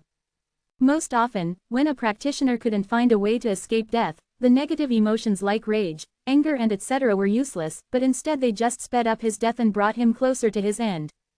The best way was to calm himself down and manage to find a way to get off the hook with his retrospective nature. It was not until 40 that James had realized the truth. However, the young man, who did not even look 20, had already figured that out. How incredible! On the contrary, his son Yates had lost his temper now. His spear's strength now appeared even longer, thicker and more powerful than before. However, this didn't help him to speed up, but yet again slowed him down. Furthermore, instead of being specific, he had begun to stab aimlessly. Yates is no match for that young man. They're not even in the same level in competence, James thought to himself as he watched the duel. Zen was still shuttling back and forth at an extremely high speed in gusts of spear waves. After thrusting about 45 stabs, Yates finally realized that no matter how hard he tried, he couldn't hit the target, not when it was Zen. Then with a roar, he waved his spear and used a sweep strike towards Zen as a last bid. "I don't believe you will be able to dodge my attack this time," Yates shouted in a hoarse voice. However, Zen didn't dodge at all, but instead reached out and grabbed the spear rod. Yates tried to draw his spear out of Zen's hand, but only realized that the spear didn't move at all, as if it was cemented in Zen's hand. It was only now he had realized that Zen's strength was much greater than his. What level has he reached? Yates wondered. His eyes were filled with horror. Zen was not only much faster than him, but his strength too was incredibly high. How could a practitioner at the first grade of nature level be so extremely powerful? God was so unfair. In Yates' view, a practitioner's competence should be proportional to the level he had reached to ensure fairness. He knew that cultivation level didn't mean everything, but at least, it should be an important reference. Otherwise, there was no need to rank practitioners. However, the principle of grading practitioners according to their competence didn't seem to work for Zen, not one bit. Zen grabbed Yates' spear rod and suddenly shook his hand slightly. Yates immediately felt a violent vibration flowing through from the spear rod. Zen had learned the vibration skill from the murlocs in the Lake of the Magical Fish. When Zen shook his hand, the light spear rod began to vibrate in a similar manner. Yates felt his hands grow numb with the raging vibration and now he was unable to hold his spear for a moment longer. Chapter 188. A Great Many Weapons. Zen pulled the spear out, swinging it at Yates's head dangerously as he stepped forward. The latter, however, was completely dumbfounded. He stood in shock and forgot to defend himself. All his arrogance, his resolve, and his confidence melted before Zen. But suddenly, just as the spear was about to slam into Yates, a surge of blue vitality contorted into a protective shield, standing erect before him. The spear hit the blue shield heavily with a clang. The shield was so strong that it did not crack, instead, its strong counterforce had the spear shooting back to Zen. Zen moved aside to avoid the spear and immediately took advantage of the counterforce to throw the weapon at the shield once again. Clang, clang, clang. The spear hit the shield 7 or 8 times in a row, but its blue surface did not crack. Zen tossed the weapon to the ground as his lips twisted into an unruffled smirk. His eyes shot to the man behind Yates. The man behind Yates, responsible for blocking Zen's attack, was James Moe, Yates's father. "Kid, you've already one-upped my son. Why do you keep attacking him?" James's voice was as frosty as ice. Admittedly, James admired Zen a lot, for he possessed a strength far beyond the first grade of nature level that he belonged to. In the future, Zen would continue to progress leaps and bounds, and perhaps no one would be able to stop his rise. However, he was also on Nori's side, which meant that he was James's enemy. James could not let Zen have his way. Why not? All his attacks against me were lethal to my life, so why can't I attack him in return? As a father, you have let your son so loose that he has become vicious to others. How do you still have the face to blame me? It's laughable. Zen's words were derisive, and a lopsided smile rested on his lips. James flushed with embarrassments. How dared Zen insult the Moe family in front of so many guests? They might not be big names, and most of them were not even refiners, but they had a reputation and entertained close relationships with the Moe clan. James clenched his jaw in rage. He was a master of the illuminating soul realm. He would not just stand here and be called names by a boy who was only at the first grade of nature level. It's none of your business how I educate my son. How dare you run amok in my own house? My son hasn't done anything to you. As an elder, James tried to sound reasonable and wise, but his tone betrayed his anger. Deep inside, he couldn't wait to get his hands on the flippant young man. He hasn't done anything, and I'm the one troubling people. You are ridiculous. I came to this gathering because I was invited by my friend, Nori. How is that running amok? It's your son who has been looking to find trouble with Nori from the beginning.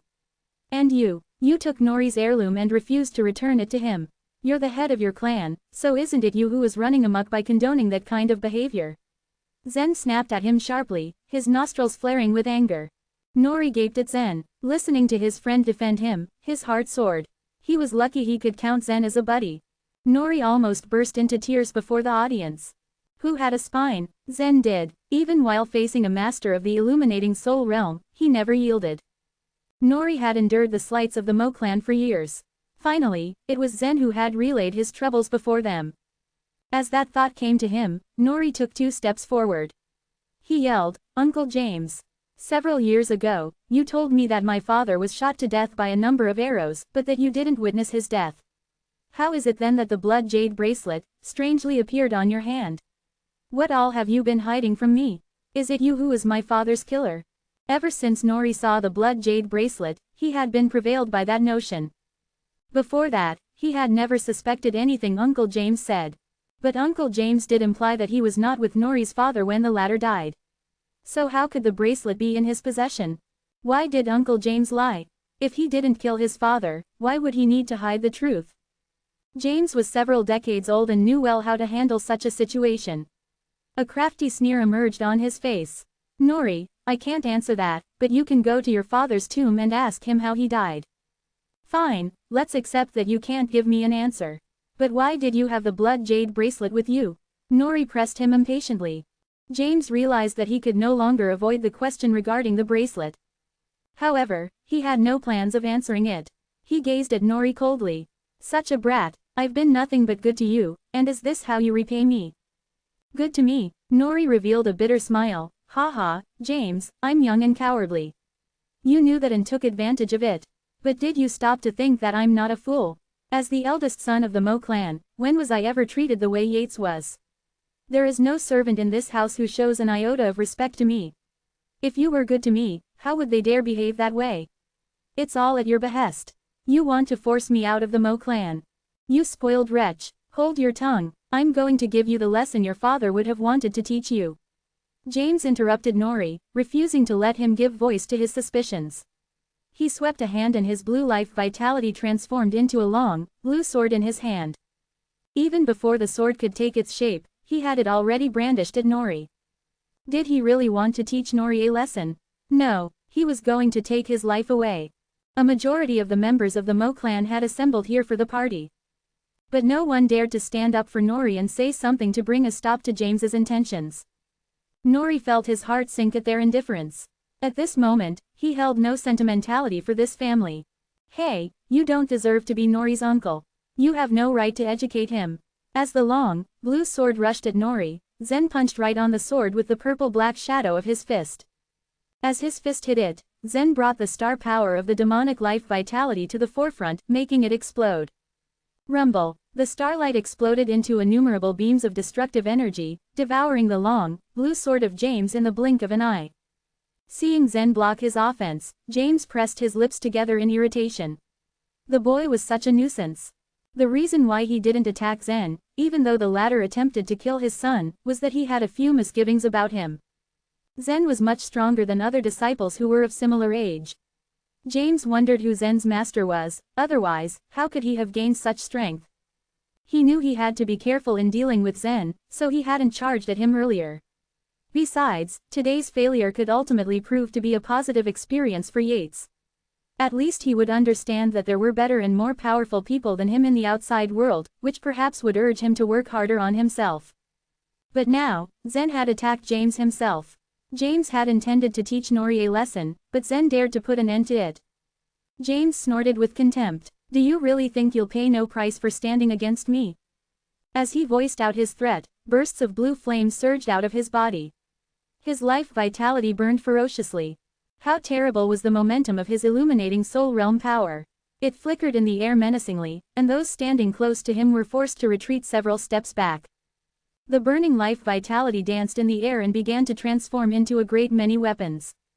Machetes, swords, sticks, spears, and so on. At the reveal of James's true strength, worry gnawed in Zen's gut.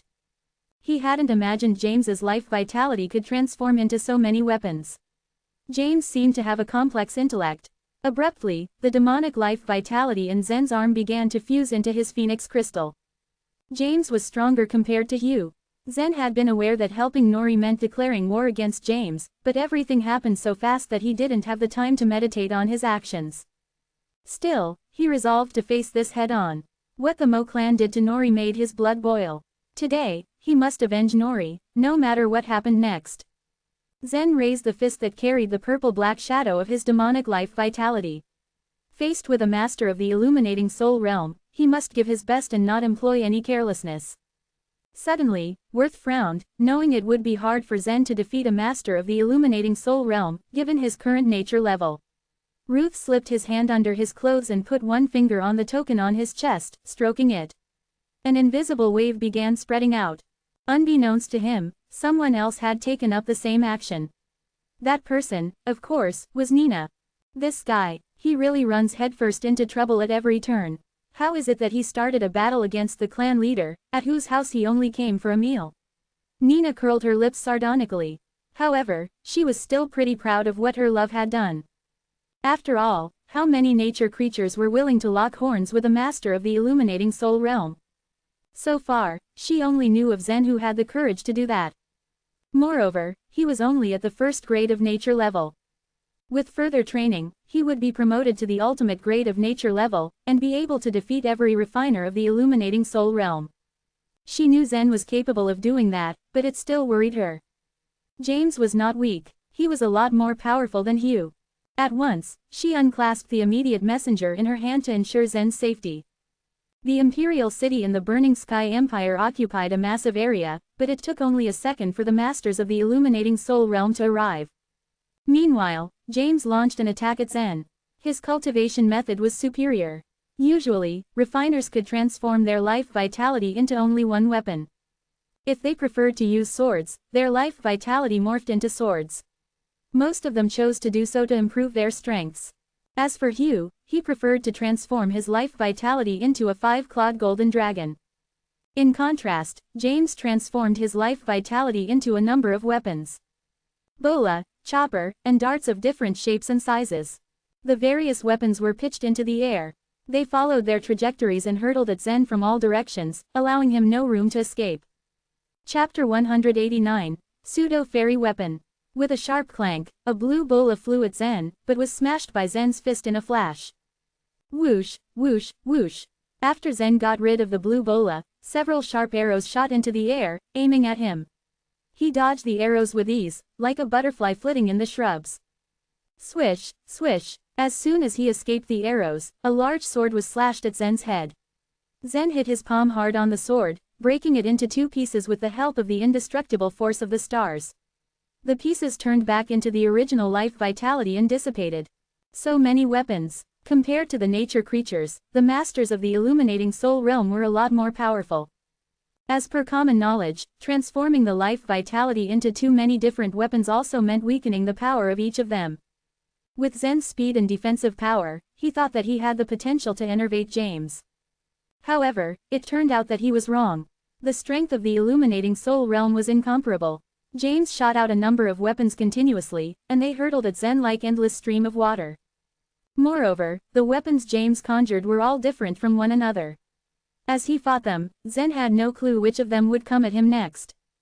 He mechanically dodged being hit by them. "Ha, you cocky brat, you will pay for your arrogance." James's nostrils flared in annoyance. He was the master of the Mo clan, and Zen seemingly had no respect for that. He must make Zen see the real difference between a nature creature and an illuminating soul realm master. As he finished speaking, the blue life vitality that emitted from his skin grew even more dazzling. The weapons propelled into the air doubled in number, and instantly hurtled at Zen from every possible direction. Zen tried his best to face the attack.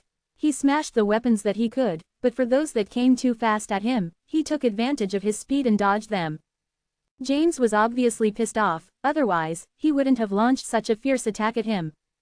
It was considered disgraceful for a master of the illuminating soul realm to try to clamp down on a lesser-ranking nature creature who was so inferior to him. James was different from Hugh. Hugh was a soldier who had no scruples about fighting Zen in White Emperor City. In the army, the idea of bullying the weak was considered fair and valid.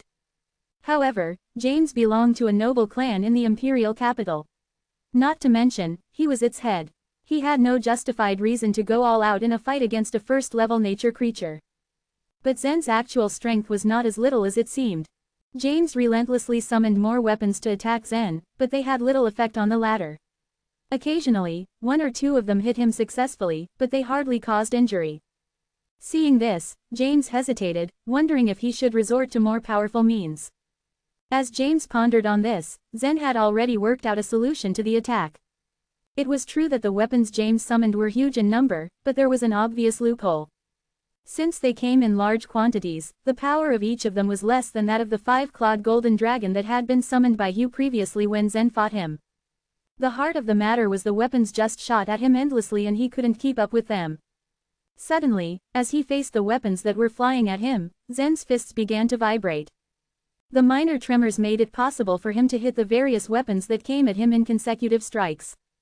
His strategy worked immediately. Any weapon that rushed at him and touched his vibrating fist was smashed into smithereens at once.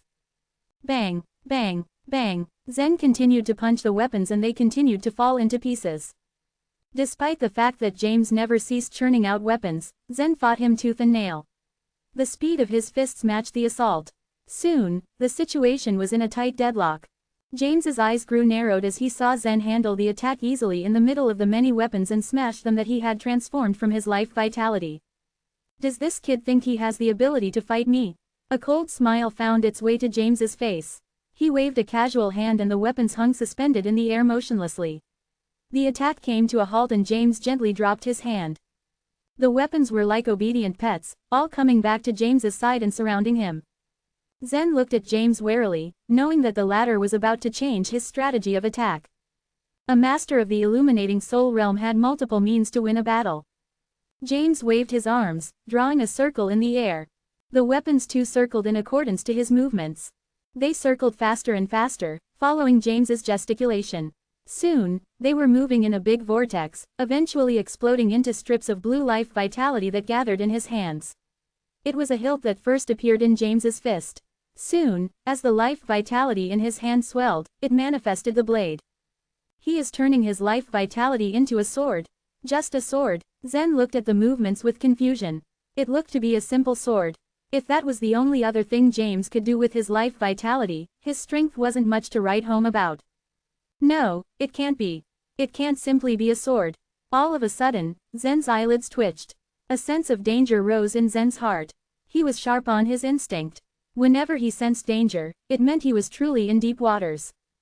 Zen was certain that James was not simply turning his life vitality into a sword. Just now, when the weapons melted into his life vitality and formed a vortex, a hint of milky white color could be seen. It was heavenly essence. Zen gazed in the direction of the heavenly essence looming in the vortex, his eyebrows snapping together. Heavenly essence was not easy to obtain. When a weapon refiner was about to temper a weapon, he could come to realize a few earthly and heavenly rules, that then could be used to forge the weapons. The more superior a weapon was, the larger number of heavenly laws it contained. So far, he knew of many weapon refiners in the Burning Sky Empire who had a knack for deciphering the heavenly law, and refining mysterious and spiritual weapons with it. But there was only one person who had the ability to disintegrate a weapon and extract the heavenly essence from it. It was Zen himself. Zen could get his hands on the heavenly essence using the black fire in his mind to melt a weapon. How could James create it so easily? The weapons he had thrown at Zen were not real, they were virtual ones formed with the help of his life vitality. Did James obtain the heavenly essence by dissolving the virtual weapons made out of his life vitality? No, absolutely not. Impossible. If James really could work such wonders, the Mo clan wouldn't have collapsed into a decline. Zen assumed that the heavenly essence he was seeing was not the real deal. It was something James had summoned through his life vitality, an element of illusion. It was definitely not the same thing as the heavenly essence Zen had. Even so, Zen still marveled at the technique. Those qualified to enter the illuminating soul realm must undoubtedly have extraordinary skills.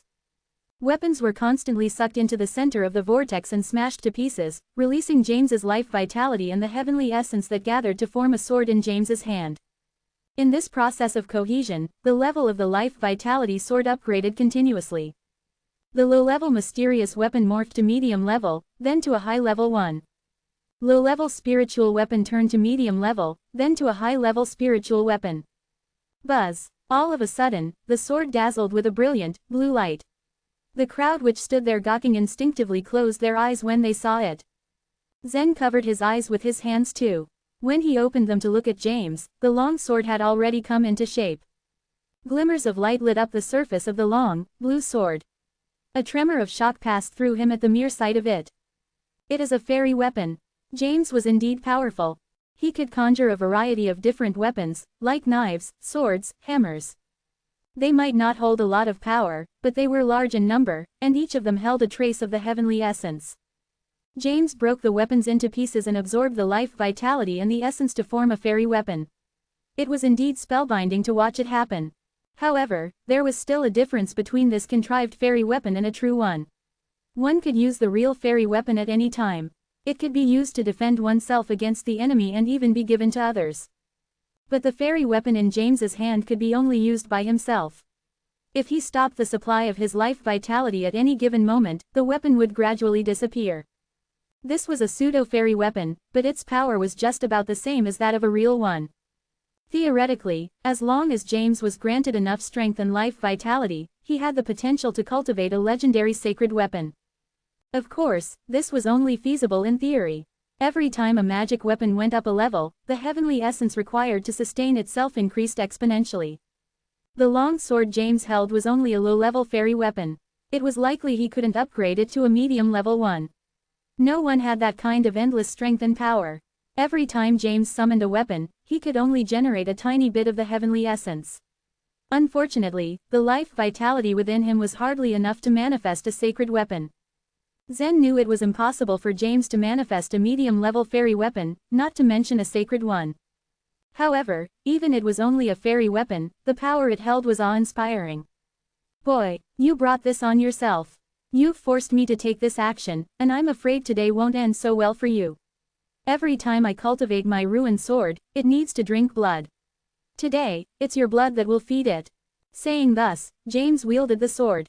Lifting it above his head, he slashed down at Zen. At his movement, the tip of the sword morphed into the shape of a crescent moon. It was the sword energy. Whoosh! As soon as the sword energy materialized, it rushed at Zen with formidable power. "Watch out!" Nina cried out anxiously. The moment she saw the sword energy, her heart had leapt into her mouth. She wondered why none of her clansmen had come yet, when she had already sent for them through the immediate messenger.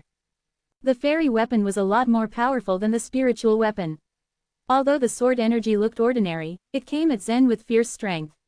If Zen failed to avoid the attack, he would probably be hacked into two pieces. Nina placed her hand on her small jade box with hesitation. She was not sure if she should help Zen in this fight. Worth's eyebrows furrowed. James had no shame. How could he act like this under the gaze of so many others? James was a nature creature with extraordinary strength. It surprised Worth that he used such a ruthless trick to charge at Zen. His actions were no less shameless than an adult going all out to fight a child. Could Zen get away this time? Chapter 190, The Threat from Worth. At the moment, Zen had no plans of backing off. It did not matter whether it was Yates or James that he had to face. It was simply out of the question. The reason why he did not back was simple. He was confident in his own strength. However, when he saw the sword energy trying to destroy him, he could not help but start to retreat. It was not out of fear though. He was simply not a fool or a coward. After all, his body, which was a spiritual weapon, possessed a defensive power much stronger than that of an ordinary warrior. On the other hand, the opponent was a master at the illuminating soul realm. What he had in his hand was a fairy weapon, and no one would wish to be at the receiving end of the sword energy. The sword energy did not have high speed at the beginning. In fact, it had the same pace as ordinary people who aimlessly trotted. However, after it focused on Zen as the target, its velocity greatly increased all of a sudden. The sword energy brought a baby blue shadow in the air, and then it tried to cut Zen at an incredibly high speed. It was rapid, indeed, but Zen was not slow either. Moving backward, he swung a fist at the sword energy. A part of him had hoped that the heavenly ogre fist could counteract the power of the sword energy. At that moment, he gave it his best shot and unceasingly tried to subdue his opponent's power. Each time he swung his fist, a dark purple fist shadow dashed towards the sword energy. With the power of the phoenix crystal, he made dozens of fist shadows in an instant. To his great surprise, however, the first fist shadow that had struck the sword energy went through it directly. The sword energy was unscathed. "It's useless." When Zen realized that his attack did not affect the sword energy, he felt a pang of disappointment. Slowly, the reason dawned on him. The sword energy merely emitted from a low-grade fairy weapon with strong power. It was not made from life vitality, so his heavenly ogre fist could do nothing to it. As soon as he saw that the first fist shadow had failed to counteract the sword energy's power, he reacted quickly and changed his tactic. When the second fist shadow reached the sword energy, he decisively ignited the star power in his life vitality. Bang! The explosion from the star power created a violent and bright light, releasing an immense force of annihilation. On the other hand, right after the bright light disappeared, the sword energy showed no sign of weakening and still rushed to slash Zen. It's still useless, he thought to himself. As all his methods had been weak against the sword energy so far, he could not help but feel a bit frustrated. The master at the illuminating soul realm was too powerful. Even if the Mo clan was only a declining clan, as the master, James still possessed a remarkably powerful strength, which was beyond what Zen had expected. In the past, he had fought against someone at the illuminating soul realm twice and did not suffer any loss. This time though, he deeply realized the horrible power of the masters at this realm. Due to his astonishment, he thought but quickly forgot about his realm. The nature creature and master at the illuminating soul realm had a large gap in terms of strength. There was a world of difference. Zen could force James to show the master card, the ruined sword, and it was enough to make every nature creature in the world feel deeply ashamed. If Zen could resist James's sword this time, then all the nature creatures might commit suicide. After all, Zen was only at grade 1 of the nature level. When Zen retreated hastily, he had moved back to the edge of the courtyard. Facing the high wall made of green bricks, he did not have time to think and dashed to the wall with his tough back. In almost a humorous manner, he dashed through the wall and created a human-shaped hole, as if it was jerry-built. Meanwhile, the sword energy trailed after Zen as if it was his shadow and entered through the hole in the wall. Except that the shadow was taller than Zen. It had the height of about 9 feet, so it cut the wall with a tiny crack. All the people stared at the wall with different expressions. The people who stood on the Mo clan's side naturally thought that Zen was going to kick the bucket, as they did not think that he could avoid the sword energy. How could a nature creature avoid the attack of a master at the illuminating soul realm with all of his strength? So far, Zen had deflected James's attacks with all kinds of weapons successfully. If he could stay alive despite the sword energy chasing after him, that would be incredible. Meanwhile, the disciples of Cloud sect like Worth and Nina wore worried expressions. Without a doubt, they hoped that Zen could escape from death and avoid the sword energy. Regardless, they could not deny thinking that it was impossible. Bang, bang, the violent clash appeared continuously from the side of the wall. It appeared that Zen had run through so many walls just to dodge the sword energy. At this time, Nina could not stand it anymore. Creasing her beautiful brows lightly, she tried to calm down and then spoke to James. Master Mo, Zen is just a junior and has said something unpleasant to hear, but he doesn't deserve to die. Please forgive him. At that moment, James still held up the long sword and pointed out the direction of the sword's tip with his fingers. When he was controlling the sword energy to chase Zen, he saw that it was almost about to kill him, but the man managed to run away because of Nina's interruption. However, James was not anxious. If this sword energy could not kill Zen, James would have wasted so many years cultivating. When James heard Nina's words, he smiled casually. Since he has said something wrong, he needs to pay the price. I am just teaching him a lesson. James was unwilling to let the man go. Although he said he was simply teaching Zen a lesson, how could the man stay alive if the sword energy chopped his body? Teach him a lesson, questioned Nina. Master Mo, please, you can't kill Zen. He saved my life. If you really kill him, I think the Mo clan will not have a reasonable explanation to the Zhu clan. When Nina saw that her mediation was futile, she took a tougher approach. In front of the powerful Zhu clan, the small Mo clan was hardly worth mentioning. James wore a long face. Did Nina just dare to threaten him? Compared to the powerful Zhu clan, although the Mo clan was also one of the noble clans, it was, in fact, quite powerless. In all honesty, Nina's threat had worked. After all, her status was clear to James. If she employed the Zhu clan's resources to defeat the Mo clan, his clan would surely suffer. There was no need to suppress the Mo clan with weapons. After all, the Mo clan was not wealthy, and their current income came from several mines in the south of the imperial capital. However, with the power of the Zhu clan, they could easily take away the economic lifeline of the Mo clan, and thus, put the whole clan in imminent danger. James thought about it carefully. Although the Mo clan was a declining noble clan, sometimes a slight move in one part might affect a bigger situation as a whole. The Zhu clan was powerful, but they had enemies. As a result, they could only take action after taking all things into consideration and therefore, might not listen to this little girl. Moreover, he was the master of a clan and a powerful man at the illuminating soul realm. A little girl hardly intimidated him. Laughing, James said, "Miss Zhu, don't joke with me. If I ever do anything I shouldn't be doing, I will carry a rod and ask the Zhu clan to spank me." Indirectly, he meant that he was unwilling to yield. As Nina heard his response, she wore a straight face. Now, all she could do was hope that someone from the Zhu clan would come soon. Unable to speak, Nina pressed her lips tightly. At that moment, Worth decided to step forward. Earlier, Worth had said that he would play with Zen today. But he had been watching the play for a long while, and saw that Zen was in trouble. While watching the man run for his life with James's sword energy chasing him, Worth thought he had to do something. "Mr. Mo, can I say something?" Worth saluted to James. As Zen's speed was faster than he expected, James grew impatient. On top of having to concentrate on controlling the sword energy to chase Zen, he had to deal with these juniors interrupting him. Granted, James could show some respect for Nina. However, what was wrong with this little fatty in front of him? Annoyed, he asked coldly, "What? Who are you?" "I am the third son of the Zhang clan. My name is Worth," he introduced himself, clasping his hands.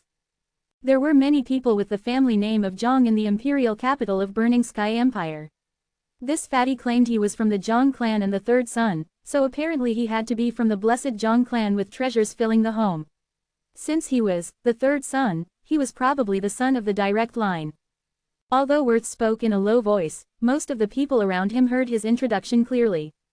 It was at this moment that James controlled the sword energy and forced Zen into a dead corner. Because of Worth's disturbance, Zen avoided the sword energy and turned to flee, which threw James into a fit of rage. Still, he felt inclined to think about the problem at hand. The Zhang clan. This fatty belongs to the Zhang clan.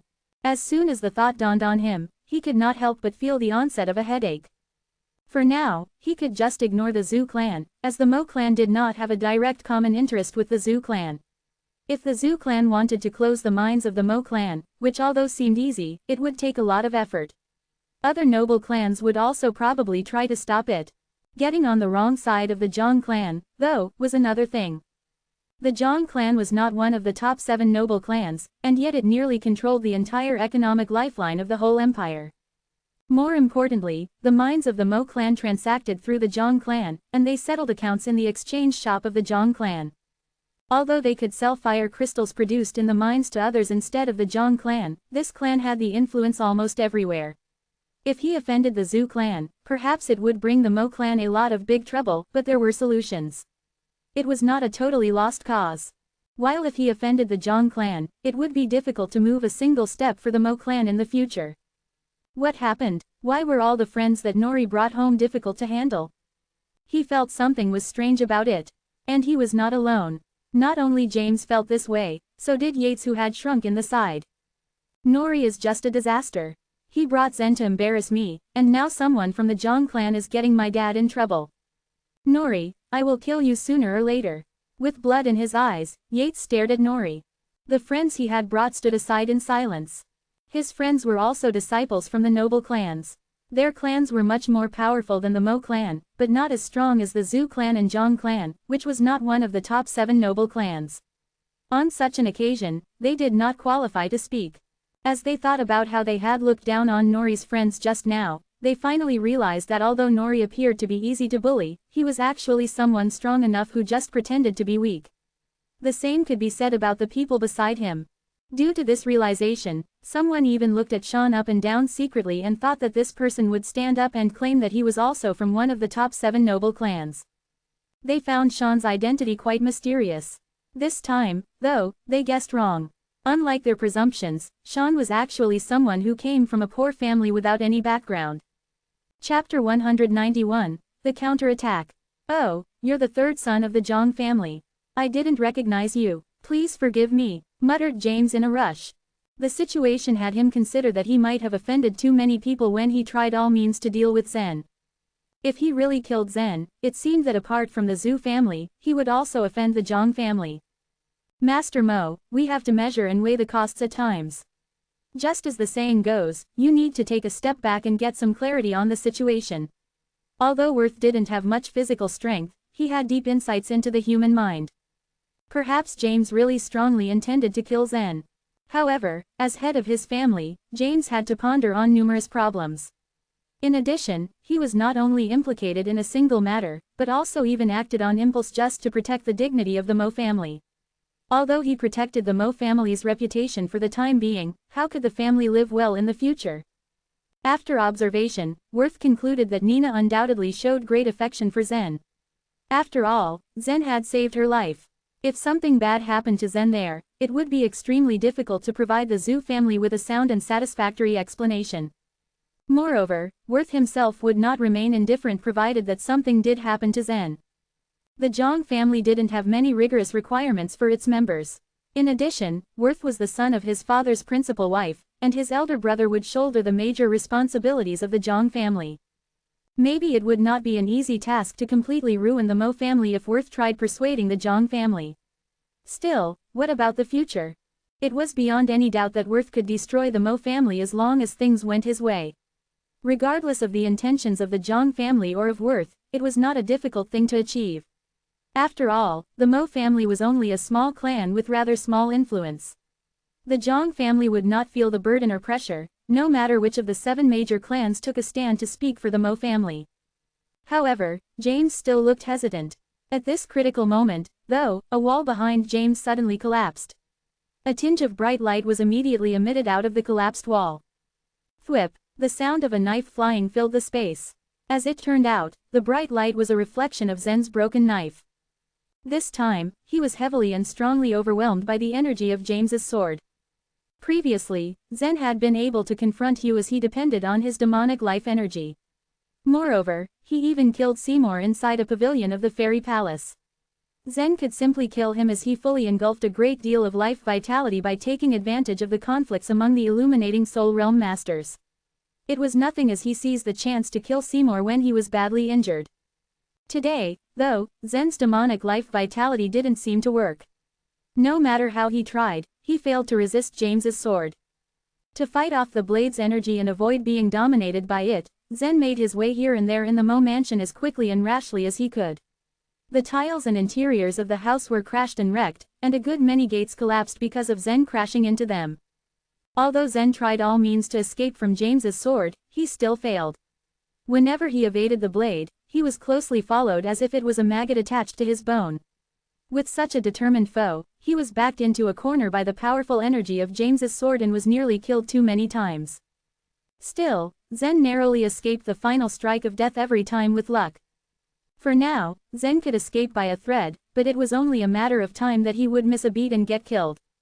It was an almost impossible task. Zen crazily racked up his brain to figure out a way to escape while running away like a madman. After laying out his options, Zen deduced that it was impossible for him to unravel the energy. Since the energy was under James's control, he had to target James. With this in mind, Zen ran all the way around the Mo mansion, so he could dash over to the guest hall. While clashing into the wall with his corporeal body, he gently flickered his space ring. Suddenly, the broken flying knife flew out towards James. There weren't many options for Zen in such a situation. If he had any other choice, Zen would not directly confront James, but he had to resort to his sole chance to stay alive. Worth's expression twisted abruptly as he heard a thundering sound from the collapsed wall and saw the broken knife, flying and beaming with a silver ray of light as it made its way towards James. To save Zen, Worth had put some pressure on James. As his way seemed to have worked, Worth supposed that James would probably let go of Zen upon his persuasion. But whatever Worth had thought of and planned, it was beyond his expectations that Zen would even be able to lay his hands on James as he was closely followed by the energy of James's sword. How troublesome the situation had become. It made James even more hesitant as he debated killing Zen or not. What would happen if he put Zen to death? What could he gain from killing the man? At most, he could only help the Mo family and himself save face to a certain extent. The Mo family had already declined, but its prestige might still be worth mentioning among ordinary folks, even if it meant nothing at all among the noble clans. What was worse, James had already offended both the Zhu and Zhang families. Had he known he would be in such a situation, James would have made some concessions. Since Nori claimed that the blood jade bracelet was his father's, nothing would have happened if James simply returned the bracelet to him. However, James forced Nori into something like mad. Perhaps Zen would not have even laid his hands on the Mo family if James hadn't forced Nori that way. Thinking of all that could have been, James felt regretful about Nori. It was possibly the very first time that James felt such regret about his nephew even as he was coerced by everyone else. While James pondered over killing Zen or not, Zen acted first against him. The flying knife, I don't fear it at all. It means nothing to me, James blurted out arrogantly. Just as he said it, he saw the broken flying knife heading towards him. Like a reflex, he lifted his long blue sword up and chopped up the weapon. Although James's blue sword was made from his life vitality, it was as mighty as a fairy weapon as it had absorbed loads of heavenly essence. In addition, James used his ruined sword when he chopped up the broken flying knife. The chopping manifested James's unique and skilled swordsmanship as his long blue sword landed on the very center of the knife. It was what he thought at first, that he could chop Zen's knife into two halves with his powerful sword. But when his own weapon touched Zen's knife, it was immediately shattered broken. How is this possible? My sword was produced from my life vitality and it's even comparable to a fairy weapon. How could a broken flying knife destroy my sword? Mumbled James in shock. Never could he have expected that Zen's broken flying knife would be so strong. As he watched his life vitality-based long sword get chopped into two by a knife, he was stunned agape. The long sword was as hard as a low-grade fairy weapon. How was it possible that his sword was cleaved by a defective knife? The idea was still totally unbelievable for James even as it happened right in front of his eyes. Still, the broken flying knife worked fast. As soon as the long sword was destroyed, it went straight for James's head. In any other situation, it would be a piece of cake for James to escape such an attack, but James was still shocked by what had just happened to his weapon. While he was standing in a daze, lost in his defeated thoughts, Zen's knife dashed right for James's head. As James snapped out of the daze, the knife was already extremely close to his face. Faced with the cold weapon, he felt an intensely cold chill run up his spine. It was not until that moment that he realized that he would have been killed by a guy who had only reached the first grade of nature level if he hadn't come to his senses timely. At the critical moment, James jerked his head away from the broken flying knife almost completely on instinct. His head was stiffly inclined sideways, only inches away from the attack he dodged. Thwip! The knife flew right by James's face, slashing his cheek and leaving a small wound on his face. A drop of blood trickled down as James's eyes widened. Although he had fought several battles before, he couldn't help but feel rather chilled to his bone at that moment. Previously, Zen had defeated James's son with his strength on the first tier of the nature level. In spite of Zen's amazing strengths and boundless prospects, James took for granted that Zen was less powerful than him. In James's eyes, Zen was still like an ant, only a little stronger than others at his level. Considering what he achieved in the illuminating soul realm, James thought that he could deal with Zen easily in any way he wished. Although Zen was capable of escaping his weapon and could stand his ground, James never thought that it meant Zen would be a threat to him and arrogantly scorned that Zen couldn't possibly inflict any harm upon him. Contrary to his expectations, Zen could even put him to death, not only bring him harm. If he hadn't instinctively dodged away from Zen's knife, James would have already been a corpse lying on the ground, the sharp weapon having pierced right through him. Normally, people were scared when in danger of death. After narrowly escaping death, however, their fear would turn into an extreme fury. Such was the case for James at that moment. Originally, he wanted to ponder further upon what Worth had said to him, so he could weigh the pros and cons of killing Zen, and hesitated because he had the option to only inflict mild punishment on the man. Now, though, James was filled with rage. As a consequence, he thought of nothing but putting Zen to death. Meanwhile, Nori, Worth, Sean, and Nina were shocked frozen by the scene. When James intended to execute Zen, Worth threatened him, making him begin to change his mind about dealing with Zen. Alas, the incident was beyond all expectations. Someone like Zen was able to counterattack James, someone who had reached the illuminating soul realm. Zen was so strong. No wonder that many people spoke highly of his might. Given what just happened, Sean remarked with a wry smile. On the other hand, Worth heaved a heavy sigh and complained, Zen nearly killed James and now he's in even greater trouble. It looks like we can't do anything but wait for the clan elders to deal with the current situation. It would be dangerous if James counterattacks Zen. Would Zen be able to endure the attack until the elders come? Standing straight and still where she was, Nina kept biting her lips. At this moment, she activated her immediate messenger again, wondering why the Zhu family hadn't arrived yet. Something in the air made her feel anxious. Even Yetta, who stood beside her, turned ghastly pale as well. As a female member of the family, she didn't have any right to speak. On one hand, she hoped that her uncle would remain safe and unharmed against Zen, but on the other hand, it was clear to her how huge the trouble her uncle would cause to the Mo family if he continued to act willfully and arbitrarily. Perhaps Yetta's uncle still wanted to bet on a chance. In his opinion, Nina was only a female member of the Zhu family, so he concluded that her family wouldn't really lay hands on the Mo family only because of her. However, as Nina's best friend, Yetta knew her well. There was no doubt that Nina would absolutely not let James go if Zen was truly killed. Given that, she wondered what she should do. "You jerk. You looked for trouble deliberately, so you can't put the blame on anyone else," James retorted as his face turned grim. In the meantime, Ruin's sword suddenly beamed with a much brighter, brilliant blue light.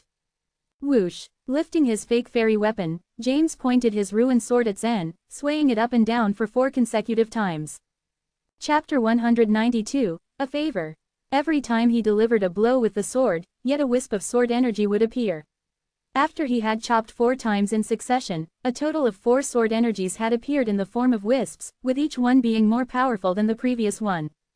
These 4 energies added themselves to the one already chasing Zen, and now, he was being hunted by a total of 5 sword energies, plus the original sword itself. "I will chop you to pieces." James roared at him as he held the Ruin sword in one hand and pointed at the sword tip with the other.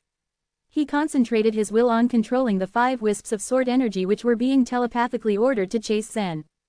Zen reacted rapidly and in the only manner he could right now. After the assassination plot that he had so elaborately planned failed, he didn't stay there anymore and ran away immediately. However, it wasn't going to be easy for him to get rid of James's chase. Since the first sword energy was already fixated on Zen, the remaining 4 only needed to follow the first one and they caught up with Zen easily. Besides, James had hesitated just now and had not diligently controlled the sword energy, so until now, his attack hadn't been that fast. However, now he was furious and wanted to take Zen's life. He had gotten deeply absorbed in controlling the sword energies and ordering them to jointly attack Zen, so their flying speed was much higher than before. Zen desperately extracted the energy of the Phoenix crystal and tried as much as he could to make his body lighter. Noticing a shadow in the wall, he quickly turned inside and found himself in a lane. This lane was only about 100 feet long, so after he had entered, it took him just a second to rush towards the end. Zen's speed reached an extreme high, but the flying speed of the sword energies was astonishing. They were just at the hem of clothes and would have chopped him up if he wasn't running so fast. As soon as he reached the end of the lane, 5 wisps of sword energy came to a screeching halt at his back. The overwhelming speed with which they had been flying spread around their momentum and made his hair messy.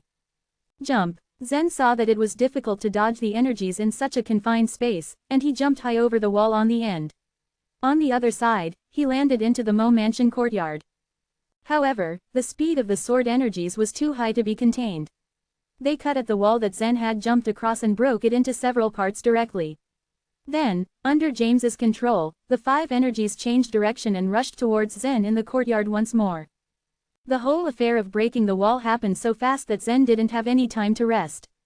As soon as he fell on the ground, he had to stand up and directly rush into a room in the courtyard. He dashed the wooden door in the back door of the courtyard into a collapse. After bringing down another wall to pieces, he continued running as if he was flying inside the mansion.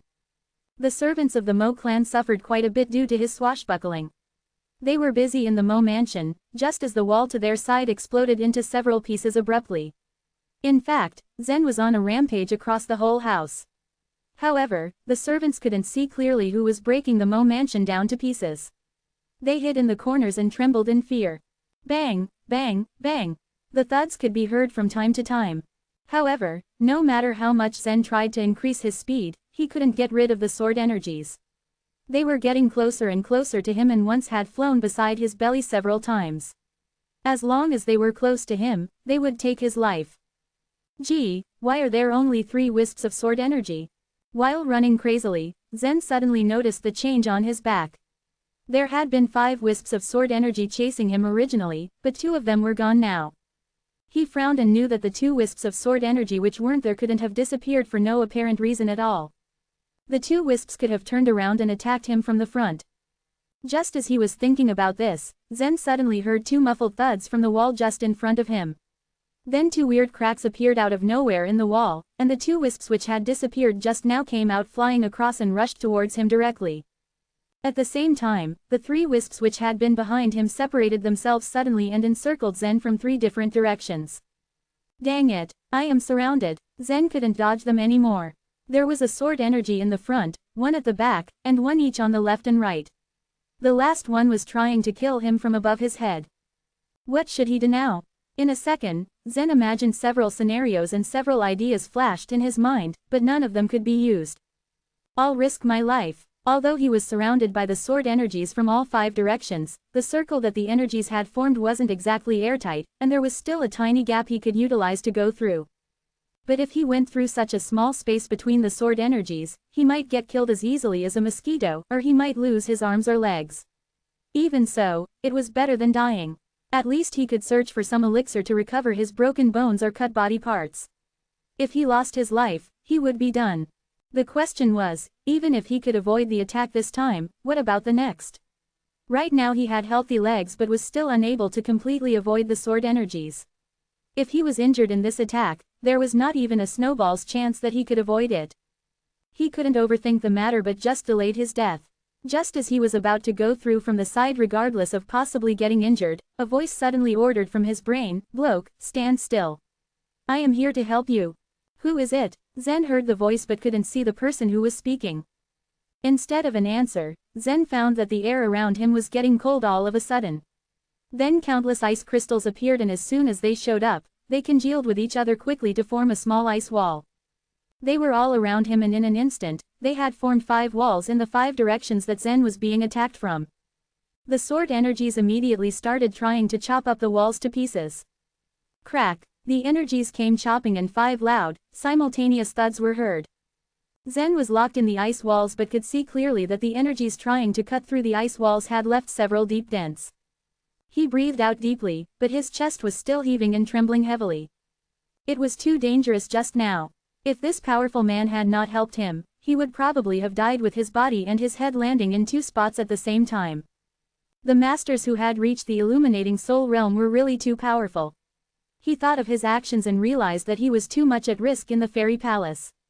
If he hadn't met the array of desperate melee in the pavilion, he couldn't have stayed alive while fighting against the masters at the illuminating soul realm. Alright, bloke, come to the guest hall of Mo Mansion. Don't worry, I am here, and James won't dare to kill you. His mystery savior casually told him. As soon as he finished speaking, the ice crystal walls around Zen fell apart into several ice cakes beside Zen's feet. Zen picked up one of the ice cakes and found that it was ice cold like a real cake. The water from it made his hand wet. It looked completely ordinary but had been strong enough to resist James's sword energies. This person must be another master at the illuminating soul realm. When Zen had run away, he knew that Worth just wouldn't have looked on with folded arms. Is this person an official of the Zhang clan? Zen didn't know that when someone had released the ice crystal walls to save him, another person had flashed into existence right in front of James and pressed his sword tip. The person was tall and big with a red face and thick hair all over his body. He looked like a woodcutter who had grown up in the mountains. Master Mo, if I were you, I wouldn't move. The woodcutter lifted a black wood chopper, and on the edge there was a red light flashing continuously. James didn't recognize the person, but when he looked at the wood chopper, a legend suddenly flashed into his mind and he shouted with a terrible expression, You are Westmount Woodcutter. Westmount Woodcutter. The Westmount was on the Shira battlefield. And the woodcutter was the person cutting the firewood on the mountain as the term suggested. But there were no trees on the Westmount, so no firewood could be cut there. The only signs of life on the Westmount were demon soldiers and generals. The Westmount woodcutter had killed countless demons on that mountain. His real name was Tyson Shi and he had stayed on the Westmount for 3 years. It was known that the Westmount was near the home of the demons and almost at the entrance of their den, but Tyson had cultivated there for 3 years, without coming to any apparent harm. He had utilized the demon soldiers and generals as firewood and chopped them while he had been cultivating himself. Countless demon soldiers and generals had been killed by him. More incredibly, he had stayed there for 3 years, but the demon kings had not been able to do anything to him. At that time, White Emperor City was under heavy pressure. After the Imperial Army had lost several of their generals, their strength had melted away and they were in danger every time they faced an attack by the demons. It was only because Tyson had cultivated on the West Mount and mercilessly killed demon soldiers and generals that demons' attack had been delayed. From then on, Tyson She had received a great fame. And he had been given the nickname West Mount Woodcutter. Tyson was so powerful that he had slain demons in their den, avoided the Demon King's hunts and stayed on the West Mount for 3 years. Undoubtedly, he was a miracle. So the title of West Mount Woodcutter spread, and people forgot his true name. But when seeing the wood chopper in his hand, everyone would think of the woodcutter who had taken the demons as firewood to chop. Tyson retired from the Imperial Army 10 years ago. Even though the Imperial Army tried their best to invite him to guard the White Emperor City, he still chose to go back to the Imperial capital. It was said that Tyson would return a favor. He was known to be an illiterate youth from the mountains with some innate miraculous powers. After leaving the mountains, he had worked as a drudge in a powerful family. At that time, he had no experience or knowledge of any kind and didn't know about people's evil intentions. The son of the powerful family did something wrong and was about to be convicted by the government. So the powerful family paid a large amount of bribe to deal with the matter, and instead of the boy, they chose Tyson as the scapegoat. Tyson was put in prison for no reason and sentenced to death unexpectedly. He was about to be beheaded after autumn. But he was saved by someone on the day of his execution. The person who had saved Tyson was a young master of the Zhang clan. Since then, Tyson had followed the young master all the time. Later, he had promoted his cultivation greatly. Then he had joined the army and made a great deal of contribution.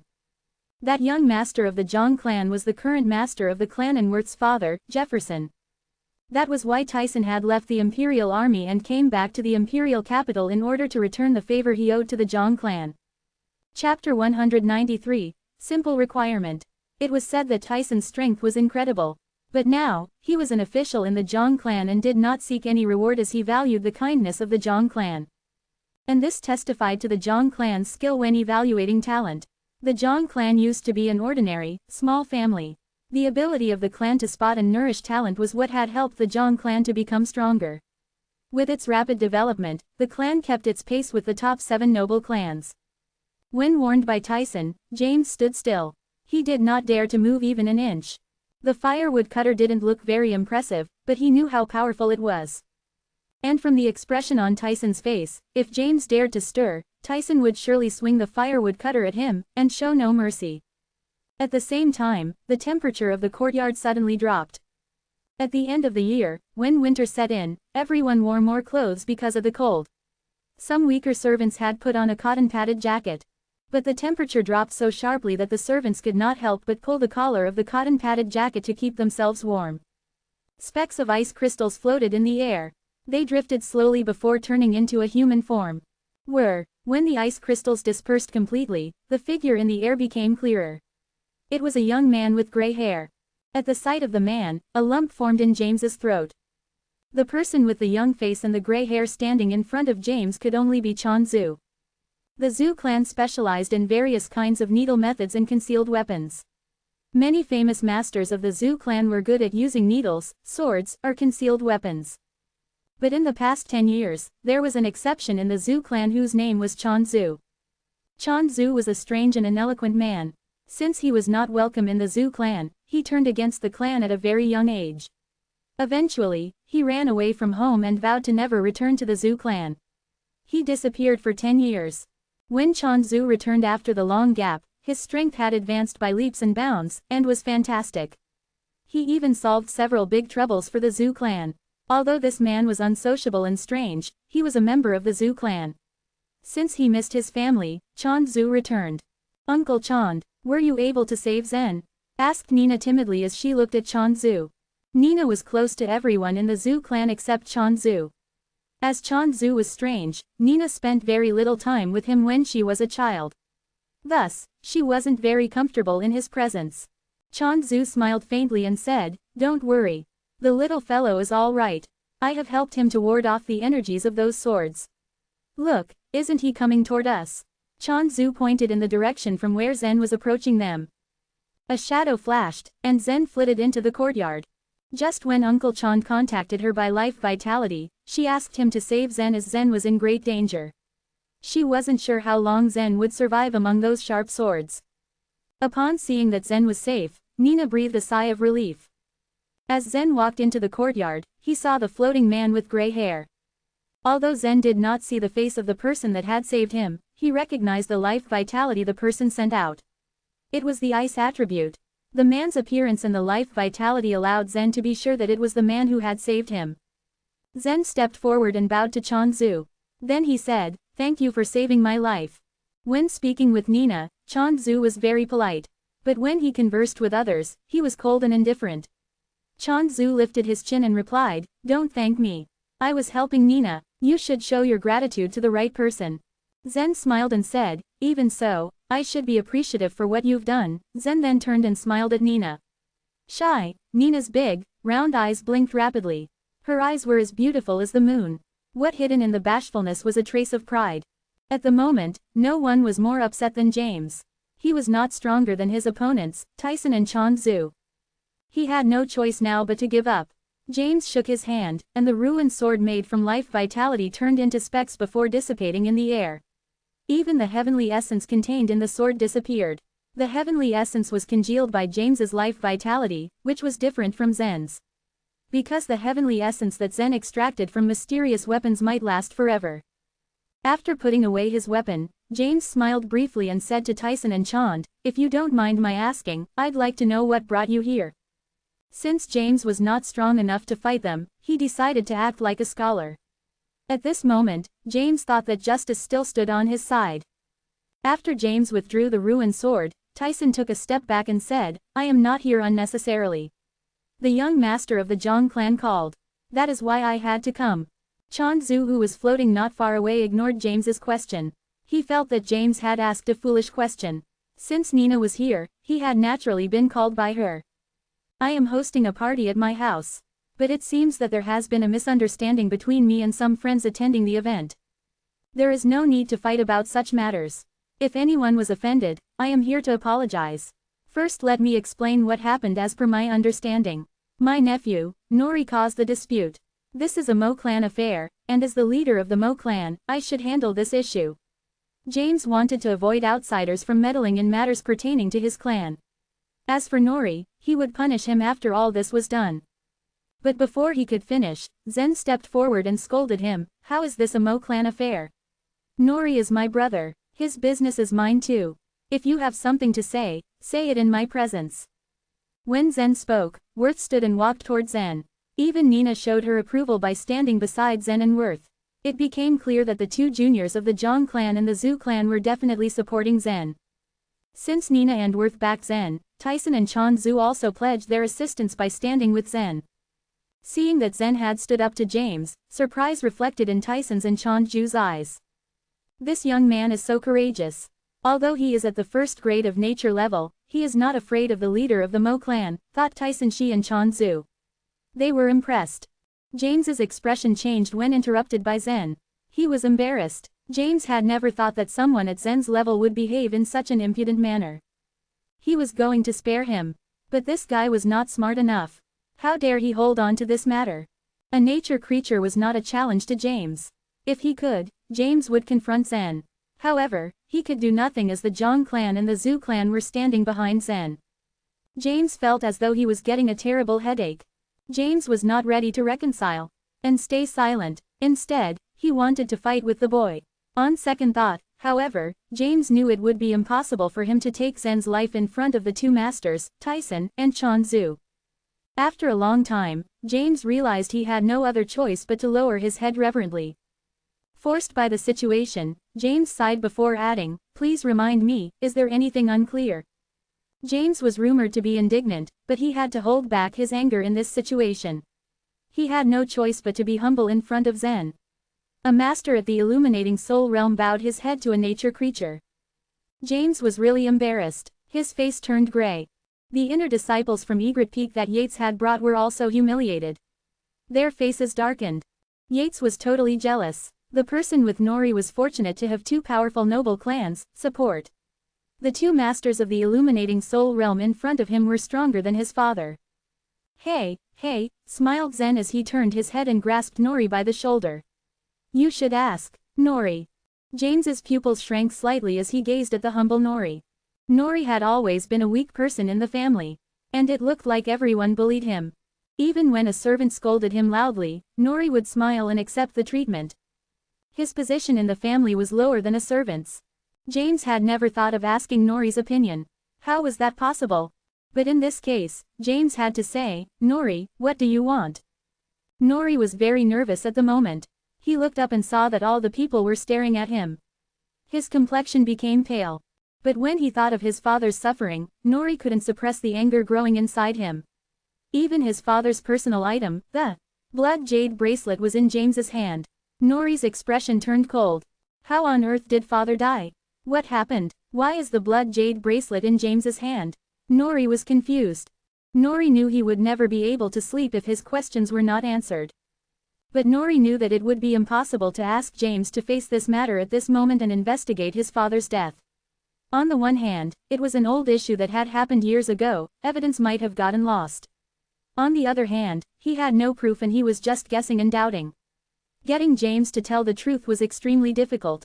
Nori pulled himself away from his thoughts and replied, I want my father's blood jade bracelet. James felt relieved when he heard Nori. It was not a difficult thing to return the blood jade bracelet. Then James said as he nodded, the blood jade bracelet belonged to your father. I will give it to you. As James finished, he stretched out one hand and turned it over. A box containing the blood jade bracelet appeared in his hand. The box flew forward. Zen gently pushed it, and the box floated in front of Nori. Excitement filled Nori as he took the box and opened it to check the blood jade bracelet. After a while, he put the box away. But Nori was not satisfied. He wasn't worried about the blood jade bracelet. Nori was more concerned about his father's death. He wanted to know the truth. But after thinking for a while, Nori sighed and said, besides this, I want nothing. Chapter 194, What's Holding You Back? A cunning smile crossed James's face. As expected, his nephew was so easy to fool. He resumed his usual noble manner and gracefully said, then, today. Quote. Wait. Nina stepped forward and cut James off. James frowned at the sight of Nina. Since he became the master of the Mo clan, he had never met anyone who dared to interrupt him, until today. He was already quite annoyed when he was interrupted by these young people earlier. But at the sight of Nina, he tried to stay calm and asked, Miss Zhu, what's the matter? You almost killed Zen. Do you want to explain that? Most of the women tended to be petty and vengeful if they were offended. And Nina wasn't a gentle one and it was impossible for her not to bear grudges. It was true that James almost killed Zen, and it was something that Nina would never tolerate. James's face darkened. He already lost his face today, but Nina was still pushing and had no intention to stop. James looked sullen. Miss Zhu, I stand with what I said earlier that we were all to blame for what happened. It was a misunderstanding, and if you really think that I overdid it, please don't take it to heart, said he. Nina sneered, I have warned you not to do anything rashly, but have you taken it to heart? If it wasn't for Uncle Chand, would you really stop? So tell me, do you really think that I could just shake it off? Does Miss Zhu really want to dwell on it? James retorted sullenly, feeling cornered. Yes, I do, Nina replied calmly. You really want to push it too far. James had put up with her for so long but finally burst into anger as he couldn't hold his temper anymore. As the master of the Mo clan, he had never felt so humiliated and he couldn't just let a young woman have her way all the time. He couldn't just tolerate her pushing him to this extent. At this moment, Chand, who was floating in the air, said with a gentle smile, since Nina is still not satisfied with it, I'm here to help her. He then looked at Nina and continued, Nina, please tell me what you want me to do. Nina was about to tell Chand to give James a lesson, but she was stopped by Yetta, who stood beside her and dragged her cuff. Yetta's face looked pale as she pleaded in a faint voice, Nina, please let my uncle go. Could you drop this matter and let it be? Yetta was the niece of James and Nina's best friend. She was caught in the middle of this situation. Nina's heart softened by Yetta's pleading face. Finally, Nina sighed and said to Chand, Uncle Chand, forget it.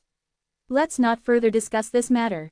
Chand bore no resentment towards James. Since Nina gave the word, he had no reason to disagree.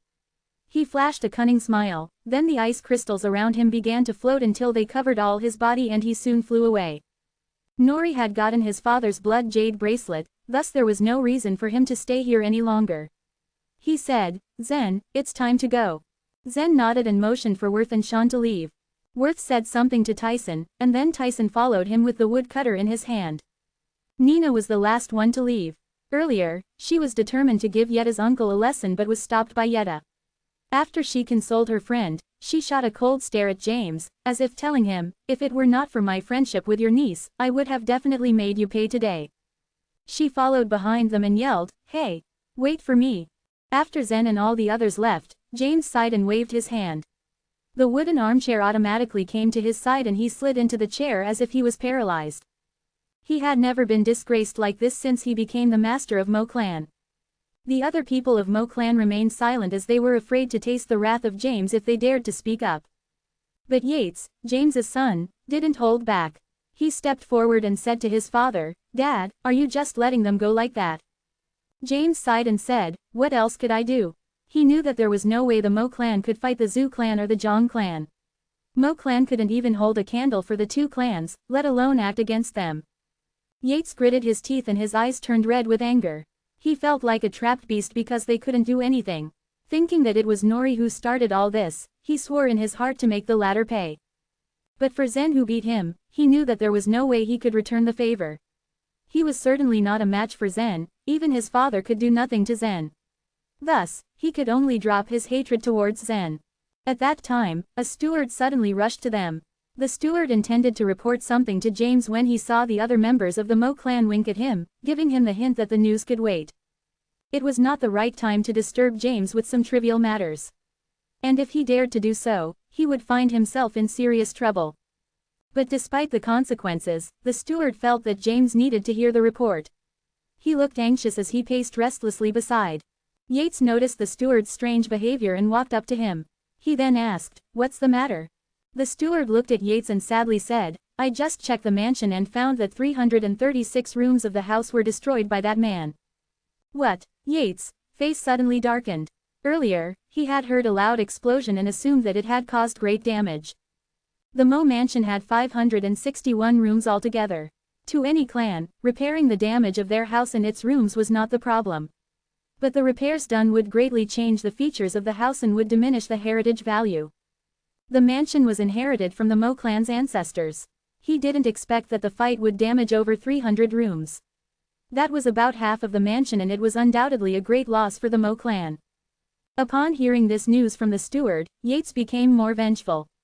Staring at the gate of the mansion where Nori went out, he murmured, "Nori, I swear that I will kill you myself." Despite retrieving the bloody jade bracelet, Nori was still feeling under the weather. The usual jovial young man was looking depressed as he led the group outside. Seeing Nori's sad face, Worth and Sean could only exchange glances as they didn't know how to console their friend. The fact that Nori's father was probably killed by his uncle was a hard blow on Nori's face. With this revelation, they assumed that Nori would never come back to the Mo mansion again. Worth and Sean didn't know how it felt to be betrayed by their own clan. But Zen could relate to Nori's feeling at that time. Though he wasn't saying anything, he had a similar experience with Nori. His father was killed by his uncles. After his father was killed, he was degraded to a slave, suffered all kinds of humiliations in the clan, and almost lost his life. Zen suddenly quickened his pace to catch up to Nori. He gently patted Nori's shoulder and said, "Nori, do you want to know what really happened to your father and take revenge?" Nori drooped his head and nodded, "Yes, I do. But I don't think I can take it." "What do you mean you can't take it?" Zen smiled with derision, "How can you even live in this world? You better just jump into the Gold River and die." The young men walked along the Gold River, the largest inner-city river in the imperial capital. The glistening water reflected irregular golden light under the sunset, making the whole river look as if it was plated with gold. Glancing at the Gold River, Nori felt frustrated and said, "Yes. My father died in a frame-up and I can't even investigate it. Even if I found out the truth, I can't avenge his death with my own hands. I'd rather die now. Hundreds of people drowned in this river every year, so it wouldn't matter if I drown myself in here. People won't care to see another body floating on the river." Worth and Sean were caught off guard by what Zen just said. He wasn't trying to console Nori.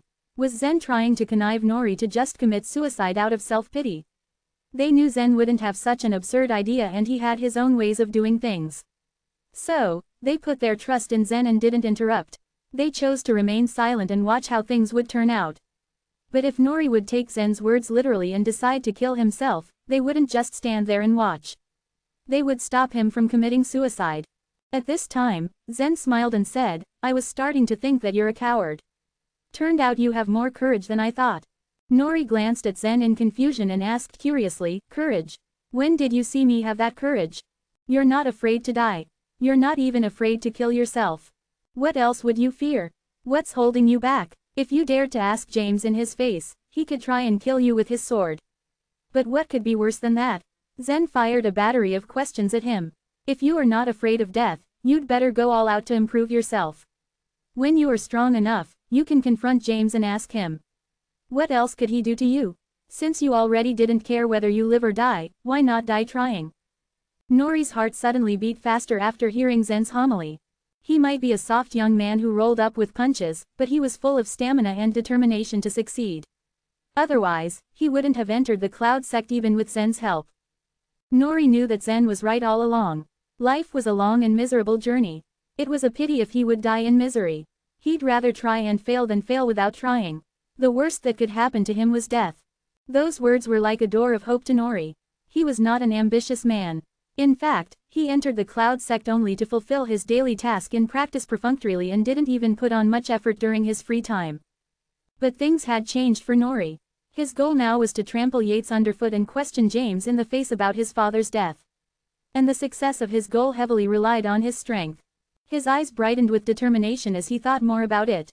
He clenched his fist, and his body trembled with excitement. Chapter 195. The Search for the Best Weapon. When the others saw Nori's reaction, they understood his excitement. Nori said to Zen, "You're right. As long as I am alive, I have a chance to avenge my father's death." Seeing Nori fired up immediately, Zen smiled and said, "That's right. Use that as a motivation for cultivation."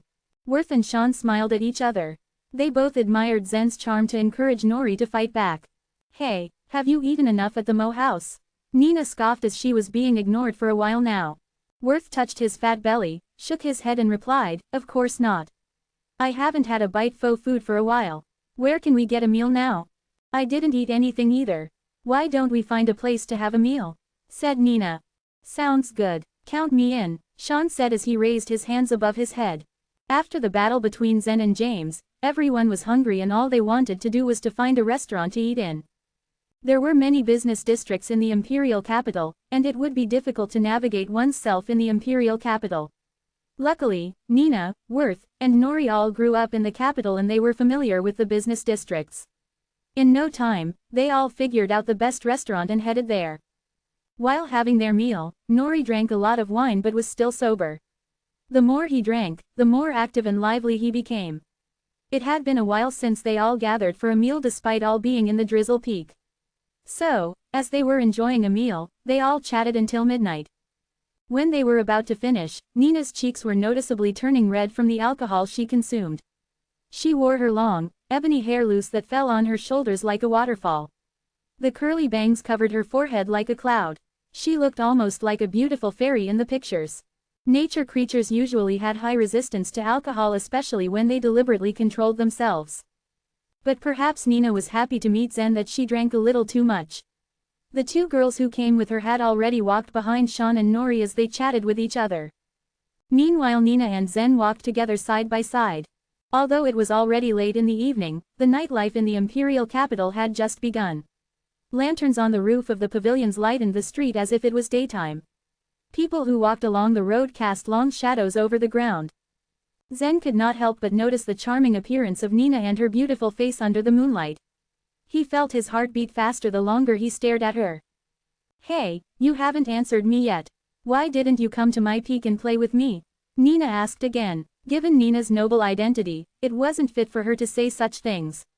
However, she was happy and slightly drunk at the same time, which was obviously not the right mix. This was how Nina usually behaved when she liked someone. That guy would be stuck in her mind for a long time. But when she was sober, she could not dare ask Zen this question. Alcohol could make Nina pluck up enough courage to speak to Zen, and that was why she had too much wine that night. When Nina asked Zen the same question a few hours ago at the Mo Mansion, he did not answer it. But this time, he had no way to avoid it. Zen tried to come up with a good excuse but ended up saying, "Well, I've been quite busy recently, and I just forgot it." Nina curled her lips in slight disappointment. She knew that Zen was busy cultivating martial arts, but she thought he could have lied to her just to make her feel good. However, Nina also knew that Zen was always forthright, the character that made him stand out amongst the playboys in the city. That was what she liked about him more. Chatting for a while, they didn't notice that they already walked so far. They continued to walk on the side of the Gold River and finally parted ways in the middle. Both Worth and Zen had other things to do and did not return to Cloud Sect. Worth had to deal with the 50 drops of the heavenly essence that Zen had commissioned him. Last time at the Blessed Auction House, the Zhang clan auctioned a few drops of heavenly essence. After which, many people wanted to inquire if the Zhang clan had more heavenly essence for them to buy. Among these people were the powerful masters living like hermits and some members of noble clans. The heavenly essence had many uses, one of which was to improve the quality of almost all kinds of weapons. The possession of a high-grade weapon was the lifetime pursuit of every martial artist. However, once a weapon was built, it was impossible to upgrade it unless it was thrown into a furnace for refinement, which was almost the equivalent of building a new weapon. Therefore, the heavenly essence was the only hope for them. But the essence was rare and hard to obtain. When people heard that 50 drops of the heavenly essence had been bought by the elder from the Huang clan at the price of 120,000 cubic crystals, they all regretted not attending the public auction. If they had taken part in the public auction, the hammer price of the 50 drops of heavenly essence would have been pushed up higher. Since Zen commissioned Worth to auction 50 drops of the heavenly essence, Worth did much advance publicity. The more affluent people participated in the auction, the higher the transaction price would be. As Worth came back to the Blessed Auction House, he began to deal with the heavenly essence. Although the Zhang clan did not assess the fighting ability of its members, there were high demands for business skills to all the children. Since at the age of 10, every member would get an account to record the money that they had earned for the Zhang clan. And on that ledger, Worth always came in 4th place. The top 3 were the elite children of the descendants of the Zhang clan, one of whom was Worth's eldest brother, Wick. As Zen commissioned Worth to auction the crystal core of the fire scorpion lion, it was a big deal on Worth's personal account. At the moment, there was a huge gap between Worth's sales performance and that of the person in 3rd place. The deal of the crystal core of the fire scorpion lion would help Worth to close the gap. And if this time Worth managed to sell the heavenly essence, he would finally get into the 3rd spot. Furthermore, Zen had told Worth that he had more than 50 drops of heavenly essence and he could provide them to Worth continuously. The Blessed Auction House had few valuable things that were worth more than 100,000 cubic crystals. If Zen could indeed steadily provide the heavenly essence to Worth, the latter would even have opportunities to surpass the auction achievements of the other competitors and would eventually rise to the 1st place. Whether it was for business or cultivation, Worth was not the kind of person who would give up easily. But since his talent for martial arts was not as good as his brother Wick, he would be proud of himself if his auction achievements could exceed that of Wick.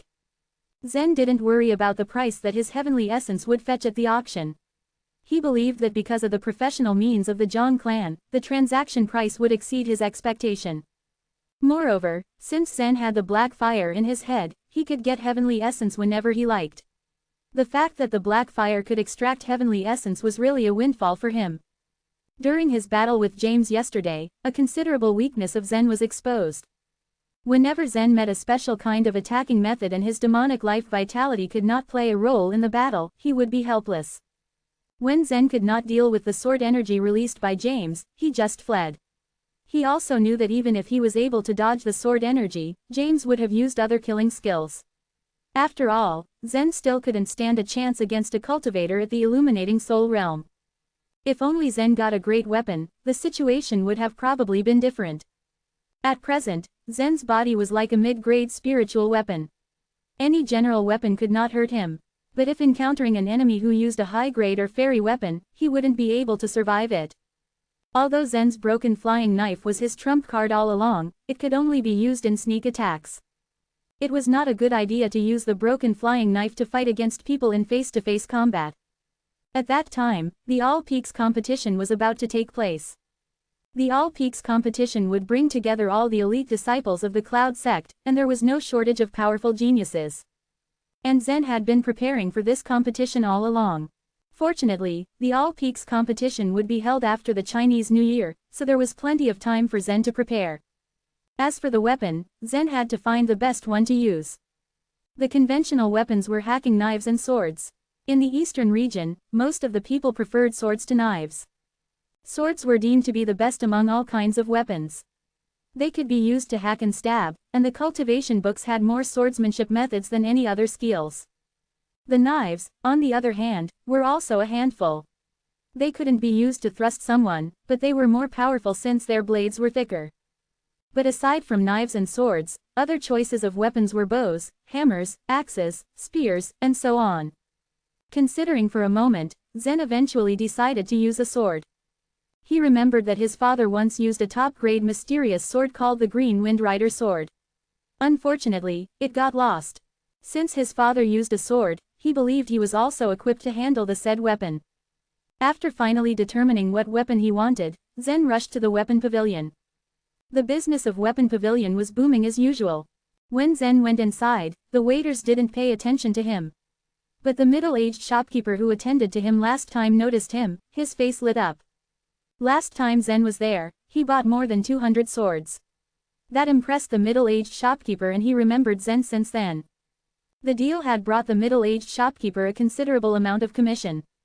So when he saw Zen again, he couldn't contain his happiness and hurried to greet Zen. Chapter 196, The Nine-Edges Sword. Mr. Luo, what a pleasure. How may I help you this time? Having been in the business for decades, the middle-aged shopkeeper excelled at dealing with customers, and both his tone and expression were carefully adjusted. But since Zen was a customer with a deep pocket, the middle-aged shopkeeper was too excited that his voice was trembling. Oh, hello, sir. After exchanging greetings with the shopkeeper, Zen explained, I'm here to see what weapons the weapon pavilion has in store for me. The middle-aged shopkeeper wanted to ask Zen about the weapons he bought last time. More than 200 mysterious weapons, sufficient to build up a private army. I wonder what he purchased so many for. With a second thought, the middle-aged shopkeeper decided not to pose such a question, because he might violate certain taboo and offend the customer. Thus, the middle-aged shopkeeper asked beamingly, I'll be more than willing to show you around. What kind of weapons do you have in mind? Our weapon pavilion has recently acquired a fresh batch of mysterious weapons. He assumed that Zen would like to take another shipment of mysterious weapon this time. But Zen shook his head and clarified, this time I don't want any mysterious weapon. Perhaps next time. Right now, I just want to buy a sword. Zen was not anxious to purchase mysterious weapons to prepare the heavenly essence. He was biding his time until Worth auctioned the first batch of the heavenly essence, then he would act according to the circumstances. Anyway, he still had over 600 drops of the heavenly essence at hand. Even if they were bought at the auction, next time Zen would not release so many drops of the heavenly essence to the market at a time. In the eastern region, he was the only one who could offer a stable supply of the heavenly essence and no other shop or brand was in this business. Being the exclusive supplier, Zen was aware that the heavenly essence was valuable because of its rarity. If a big volume of the heavenly essence suddenly appeared in the market, its price would surely plummet. Therefore, the best method was to sell it in several small batches. A sword? What kind of sword do you want? The middle-aged shopkeeper inquired. I'll know once I see. Take me to your showroom so I can look. Zen didn't have a specific idea of the sword he wanted, so he would like to look at samples first. After all, it was hard to pin down the ideal one at first glance. Now that Mr. Luo only wants one sword, I won't suggest these ordinary ones on the first floor, said the middle-aged shopkeeper with a smile. He had already witnessed how wealthy Zen was. He has bought over 200 mysterious weapons. And now that he only wants one weapon, these mysterious weapons won't be good enough for him. Let me take you to the second floor instead. The best items of our weapon pavilion are on the second floor. Zen nodded and followed behind the middle-aged shopkeeper. However, before he could step onto the stairs leading up to the second floor, Zen was stopped by two guards stationed by the staircase. The access to the second floor requires the verification of membership for the weapon pavilion, one of the guards announced. The second floor of the weapon pavilion housed many legendary weapons with incredible value. Thus, ordinary people were not allowed to enter it. At this time, the middle-aged shopkeeper said, "Mr. Luo has not joined the membership of our weapon pavilion yet. But he is a distinguished guest of mine, so please let him pass through." The two guards were hesitating at first. This is certainly a breach of the rules. If we let this brat pass through and he tampered or stole something, we'll jeopardize our jobs. At this point, the middle-aged shopkeeper was losing patience. He could not afford to upset his honored guest. Thus, he snarled, "Move it, you mongrels. Get out of our way." The middle-aged shopkeeper was desperate that he blurted out such curse at the two guards. The two guards looked quite disgruntled.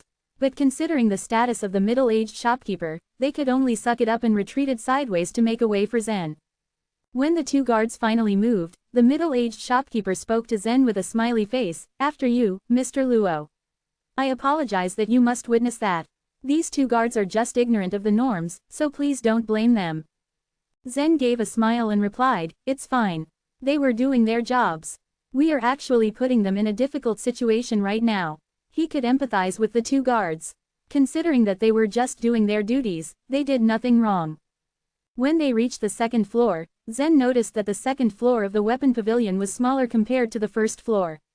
But since there was no one there, it looked large and empty.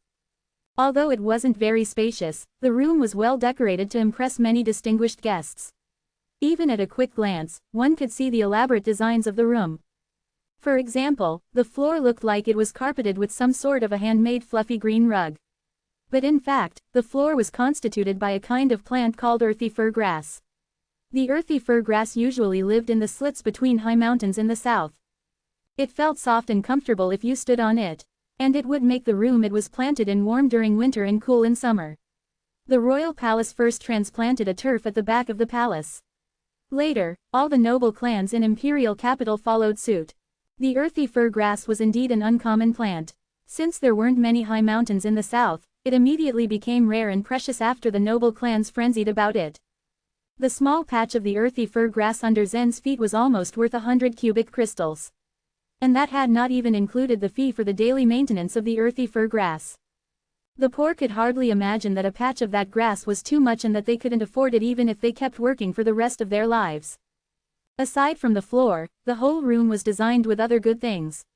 For instance, the window beside Zen was made of transparent colored glaze, while the decorating frame around it revealed strips of natural cloud pattern, which showed that it was made of equally precious mica wood. "This way, please." Seeing Zen was looking around, the middle-aged shopkeeper was happy that his distinguished client was amazed by the glory of the second floor. The boss of the weapon pavilion knew well his customer's mindset very well. The purpose of pouring so much time and money to decorate the second floor of the weapon pavilion was exactly to create such an effect. At the sight of the expression of the middle-aged shopkeeper, Zen smiled faintly instead. He did not find luxury and comfort off-putting. He could also do with a lousy environment. Following the lead of the middle-aged shopkeeper, Zen weaved through all the goods on the second floor. Although the second floor room was not as large as the first floor, there was a lot of good stuff in the exhibition. As Zen walked along the hall, he saw an exhibition stand on the floor, and in the middle of it laid a weapon. There were no mysterious weapons on this floor. Everywhere Zen looked, he could only see spiritual weapons and more advanced ones. As Zen examined the stand, he saw a fully scarlet broadsword hanging on the middle of several iron sticks. And when he got closer, a wave of powerful force hit him. It was blazing and emitting enormous heat that scorched the earthy fir grass around it. From the looks of it, this broadsword must be a supreme spiritual weapon. It was certainly quite expensive. Though he was curious about the broadsword, he didn't intend to own one. When the middle-aged shopkeeper noticed that Zen was interested in this broadsword, he eagerly turned around to introduce the sword to Zen. But Zen shook his head and gestured the middle-aged shopkeeper to keep going. They went on and passed by assorted weapons that Zen just skimmed through. After passing by so many exhibitions, Zen finally stopped in front of one stand. This stand displayed 3 swords, of different styles, shapes, and colors. Zen was curious as to why they put the 3 swords together. Sensing that Zen began to scrutinize the 3 swords, the middle-aged shopkeeper told Zen with a beam, "They are 3 top-grade spiritual weapons forged by the elder Chase when he was alive." Chase. Zen was taken aback. He did not know many weapon refining masters. But he remembered buying the weapon refining principle of Chase at an auction. And after reading it, he was quite astonished by the ways Chase employed in weapon refining. This man had spent all his life researching about the art of weapon refining, and he indeed achieved a marvelous level unreachable by anybody else. Therefore, upon learning that these swords were forged by Chase, he became suddenly intrigued. At the sight of Zen's expression, the middle-aged shopkeeper certainly knew that his client was eyeing for these treasures. So, he immediately flipped the lid open with his hands and unbuckled one of the swords. He took it out as he said, "These swords have a story full of twists and turns." The middle-aged shopkeeper fished out the white sword first, turned the handle towards Zen and handed it to him. Zen reached out his hand to take the sword. As it landed in his palm, he felt his arm was yanked downwards. "This sword is heavy." Zen's arm strength was actually quite amazing. Even without the help of the dragon scales, Zen's strength was still impressive and above any other ordinary men. But grasping the sword single-handedly, he still found it rather heavy. Normally, swords tended to be light and the blade was thin and nearly weightless. The thinner and lighter it was, the faster it could be thrust out and the sharper its energy would become. But this sword was refined in the opposite norm. Zen had no idea what it was made of to be this cumbersome. The middle-aged shopkeeper obviously knew the secret. He chuckled, "Mr. Luo, please let me tell you the story." He called the handyman beside him, "Hurry up, fetch us 2 chairs here." Zen found this funny but annoying at the same time. The shopkeeper is being overly helpful on the 2nd floor. Why do we need chairs for just a story? But as Zen was explaining that he did not need to sit, the handyman already put 2 chairs behind him and the middle-aged shopkeeper. The middle-aged shopkeeper motioned him to take a seat. When they were finally settled, the shopkeeper began, "This sword is called 9 Edges Sword. It weighs 100 times of an ordinary sword." 9 Edges Sword. Zen unlocked the sheath, drew it gently until half of the blade was already out. Generally, when a sword was unsheathed, the blade would rub against the iron buckle on the sheath and create a clear whoosh sound. But due to the weight of the 9 Edges Sword, Zen only heard a muffled thud as he drew it out. The edge of this sword was also wider and thicker than other swords. The sword looked quite good with coated grid-like metal grains. This sword is named 9 Edges Sword because it has combined the edges of 9 different swords, the middle-aged shopkeeper stated with a smile. Chapter 197, Green Wave. 9 edges combined together. Wow, that sure does sound awesome, Zen said in an astonished tone. In the first glance, he thought the 9 Edges sword's edge was too thick, but now he didn't think so after he understood the significance of its name. He thought to himself, even though the 9 edges used to forge this sword are very thin, it is still hard to condense them into a tool which is as thin as this. The shopkeeper nodded in approval. Chase's weapon refining skills are outstanding and irreplaceable. Only a genius like him could think of such an innovative way to optimally use the materials and forge such a mighty sword. According to the shopkeeper's further explanation, Chase used a special kind of steel which had great ductility for the sword's purpose. His first step was to heat the steel until it softened, and after that the matter was placed on an iron plate which too had been heated in a furnace filled with a special kind of charcoal for special effect. This special kind of charcoal, mined right from the Cloud Mountain, could keep burning for over 3 months after being lit. After being heated for such a long time, the iron plate had become red hot while maintaining a flat plane. A dozen of muscular men would then be ordered to move a huge roller, weighing over 10,000 pounds, to keep flattening the steel on the iron plate. After 7 days of hard and constant work, the steel was condensed and compressed into a thin sheet which was stuck tightly to the iron plate. But now, instead of putting it all into cold water, which was the common procedure in forging, the iron plate would be placed in normal temperature until it cooled down and the steel sheet fell off it naturally in its own pace. After this long process, the kind of extremely thin steel sheets processed formed the basic material of the 9 Edges sword. Post the preparation of 9 steel sheets of this sort, Chase merged them together one layer after another patiently to deliver the finest result.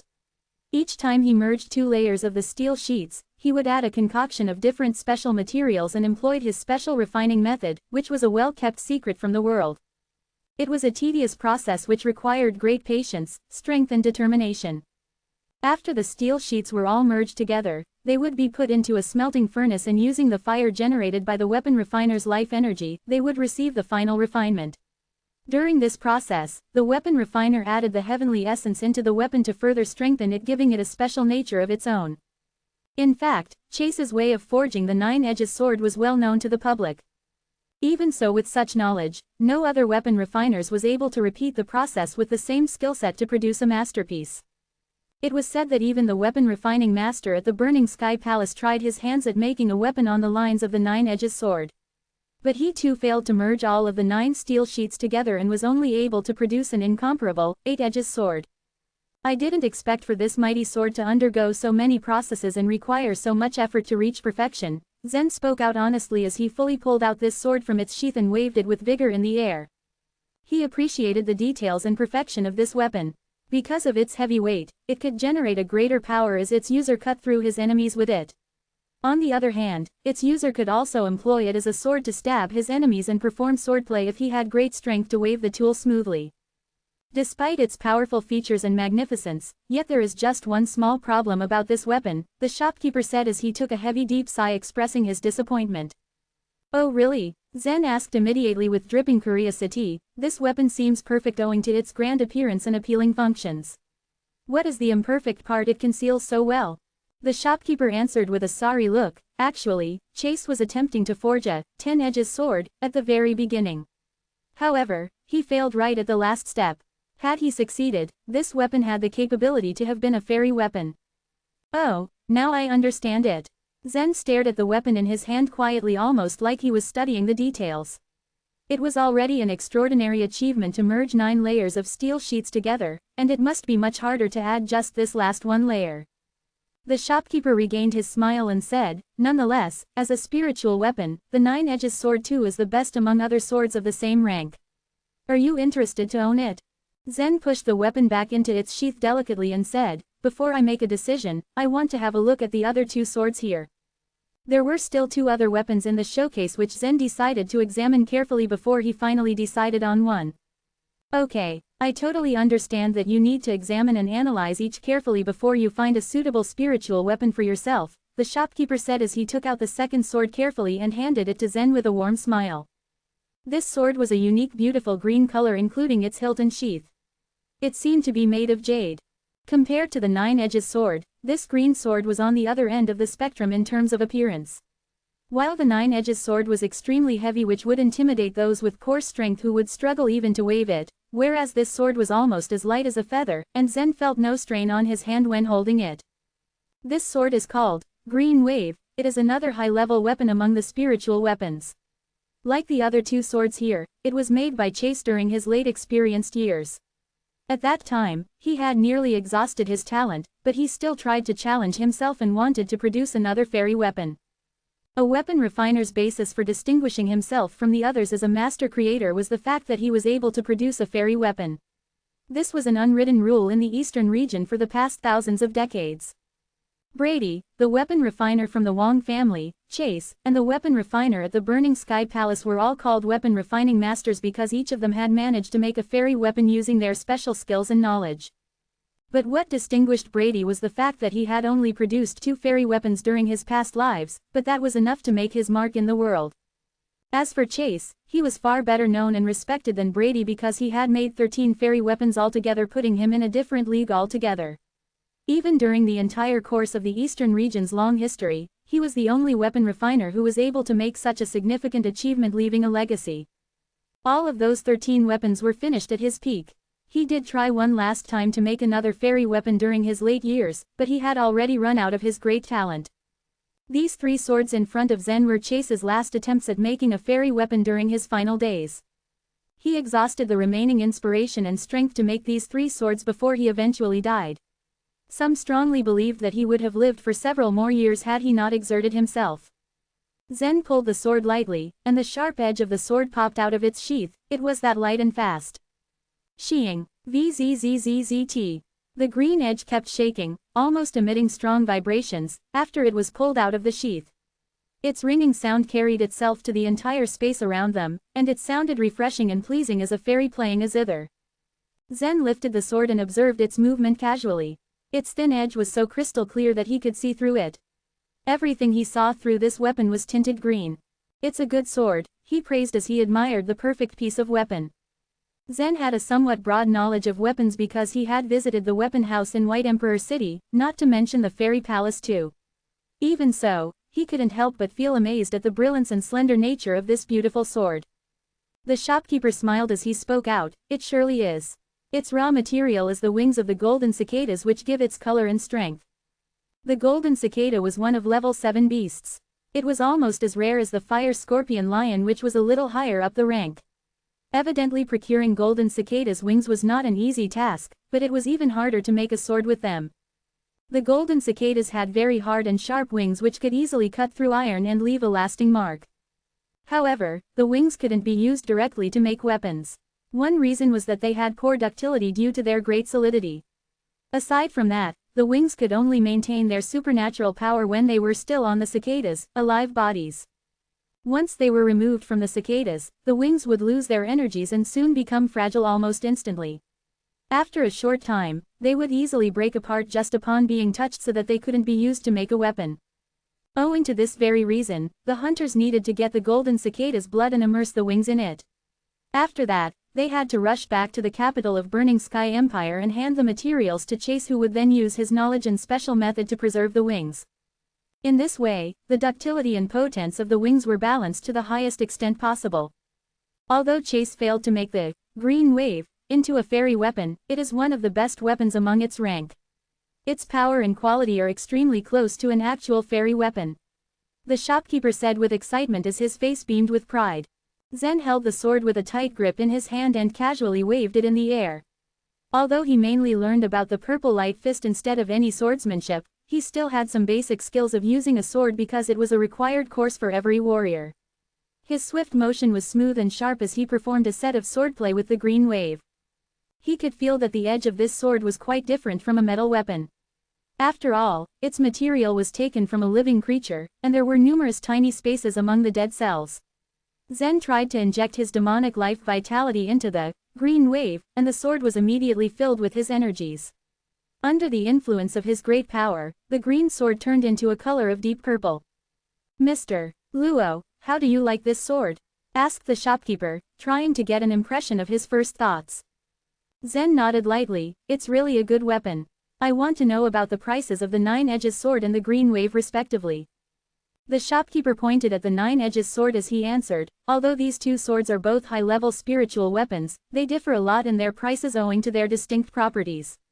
This 9 Edges sword will cost you about 30,000 cubic crystals, while the green wave will cost you 80,000. After hearing the shopkeeper's words, Zen was slightly astonished and taken aback by the high price. He was prepared as he knew that the spiritual weapons would cost much more than his previous weapons, but he never once expected such a high number. Despite that, he realized that the high prices were reasonable enough as they were high quality after he pondered over it. For example, he had once sold a crystal core of fire scorpion lion for 70,000 cubic crystals at an auction. The crystal core could be used to strengthen the power of the fire generated by a weapon refiner or a pill refiner's life energies. The main materials of the green wave were the wings of the golden cicadas, which were close to the fire scorpion lions in their ranks. According to ranks of the beasts, the golden cicada's wings might only be a bit cheaper than the crystal cores of fire scorpion lions. Furthermore, the golden cicada's wings still required more processes and refinement before they were finally transformed into the mighty green wave, not to mention that it was made by the famous Chase. To be honest, now after analyzing everything, Zen felt that this weapon was being sold at a very cheap rate. As he was not prepared to make such an investment, he didn't bring so many cubic crystals with him, but that wasn't a problem. With the blessed draft bank token that Worth had given him, he could pay his bills on credit. As for the cubic crystals he needed to pay here, he knew that Worth would handle it for him after he told him about the figure. He was not worried because he still had 50 drops of heavenly essence in Worth's hand, and those were worth much more than several dozens of thousand cubic crystals. Chapter 198. The Final Work of Chase. The last instance when some heavenly essence was sold via an auction in the Blessed Auction House, the elders from noble families of imperial capital regretted that they were not present there that particular day for a long time. Or else the price of the 50 drops of heavenly essence would have been far higher than the few 100,000 cubic crystals. After asking for the price, Zen returned the green wave sword to the shopkeeper and then in a following movement pointed towards the third one and asked, "Sir, could I know the name of the third sword?" The shopkeeper gently placed the sword, green wave, back on the shelf. He then looked at the third sword as he shook his head and said, As per what I know about the third sword, I strongly advise you not to buy it and choose some other sword. Oh, may I know the reason? Zen asked in an apparent tone of surprise. Well, I simply say so because the third sword is an unfinished one, the middle-aged shopkeeper responded in a soft hushed voice. When Chase was forging this sword, he remained relentlessly awake for over 2 whole days. He began meditating after he took the refining fire back from the sword. And then he never woke up. Chase passed away in an upright sitting posture. Zen raised his eyebrows and asked with curiosity, does this mean that Chase died from making this particular sword? You could probably say that, but it would not be completely true or even reasonable. Around the same time, Chase's natural lifespan too was coming to an end and he knew it very well. But for him, to make a fairy weapon was far more important and superior over 1 more year of mortality. It really is a pity that the sword remained unfinished even with the way he exerted himself for excellence one last time. It could have been a fairy weapon if Chase did not die. So now it is less valuable because it is a semi-finished sword. The middle-aged shopkeeper bobbed his head slowly to express the sense of regret. Since it is only an incomplete product, why would you place it here on the shelf with the other swords? Zen asked. He went on with his second inquiry without a moment's pause, is there anyone who would buy a semi-product? Hey, the middle-aged shopkeeper laughed at Zen's naive question and answered. It is not ordinary either since it has the potential to become a fairy weapon with the right assistance. Being the final work of Chase, it is clearly worth something. I can show you its potential if you don't believe it. While the middle-aged shopkeeper was speaking, he grabbed the third sword off the shelf. The next moment, he began comparing it with the other 2 swords Zen saw previously. The third one did not seem to share an on-par excellence. Its sheath appeared gray and there was no aura to be sensed at all. The first sword, 9 Edges sword, was like a mighty warrior, which would immediately give people a sense of its intimidating power upon appearing. And the second sword, Green Wave, was like an agile killer with an ethereal vibe, which would arrive without coming into notice in an extremely swift and efficient manner. But the third sword appeared ordinary. It was like an airhead with a normal look, but without anything in his mind. The sword had lost its soul.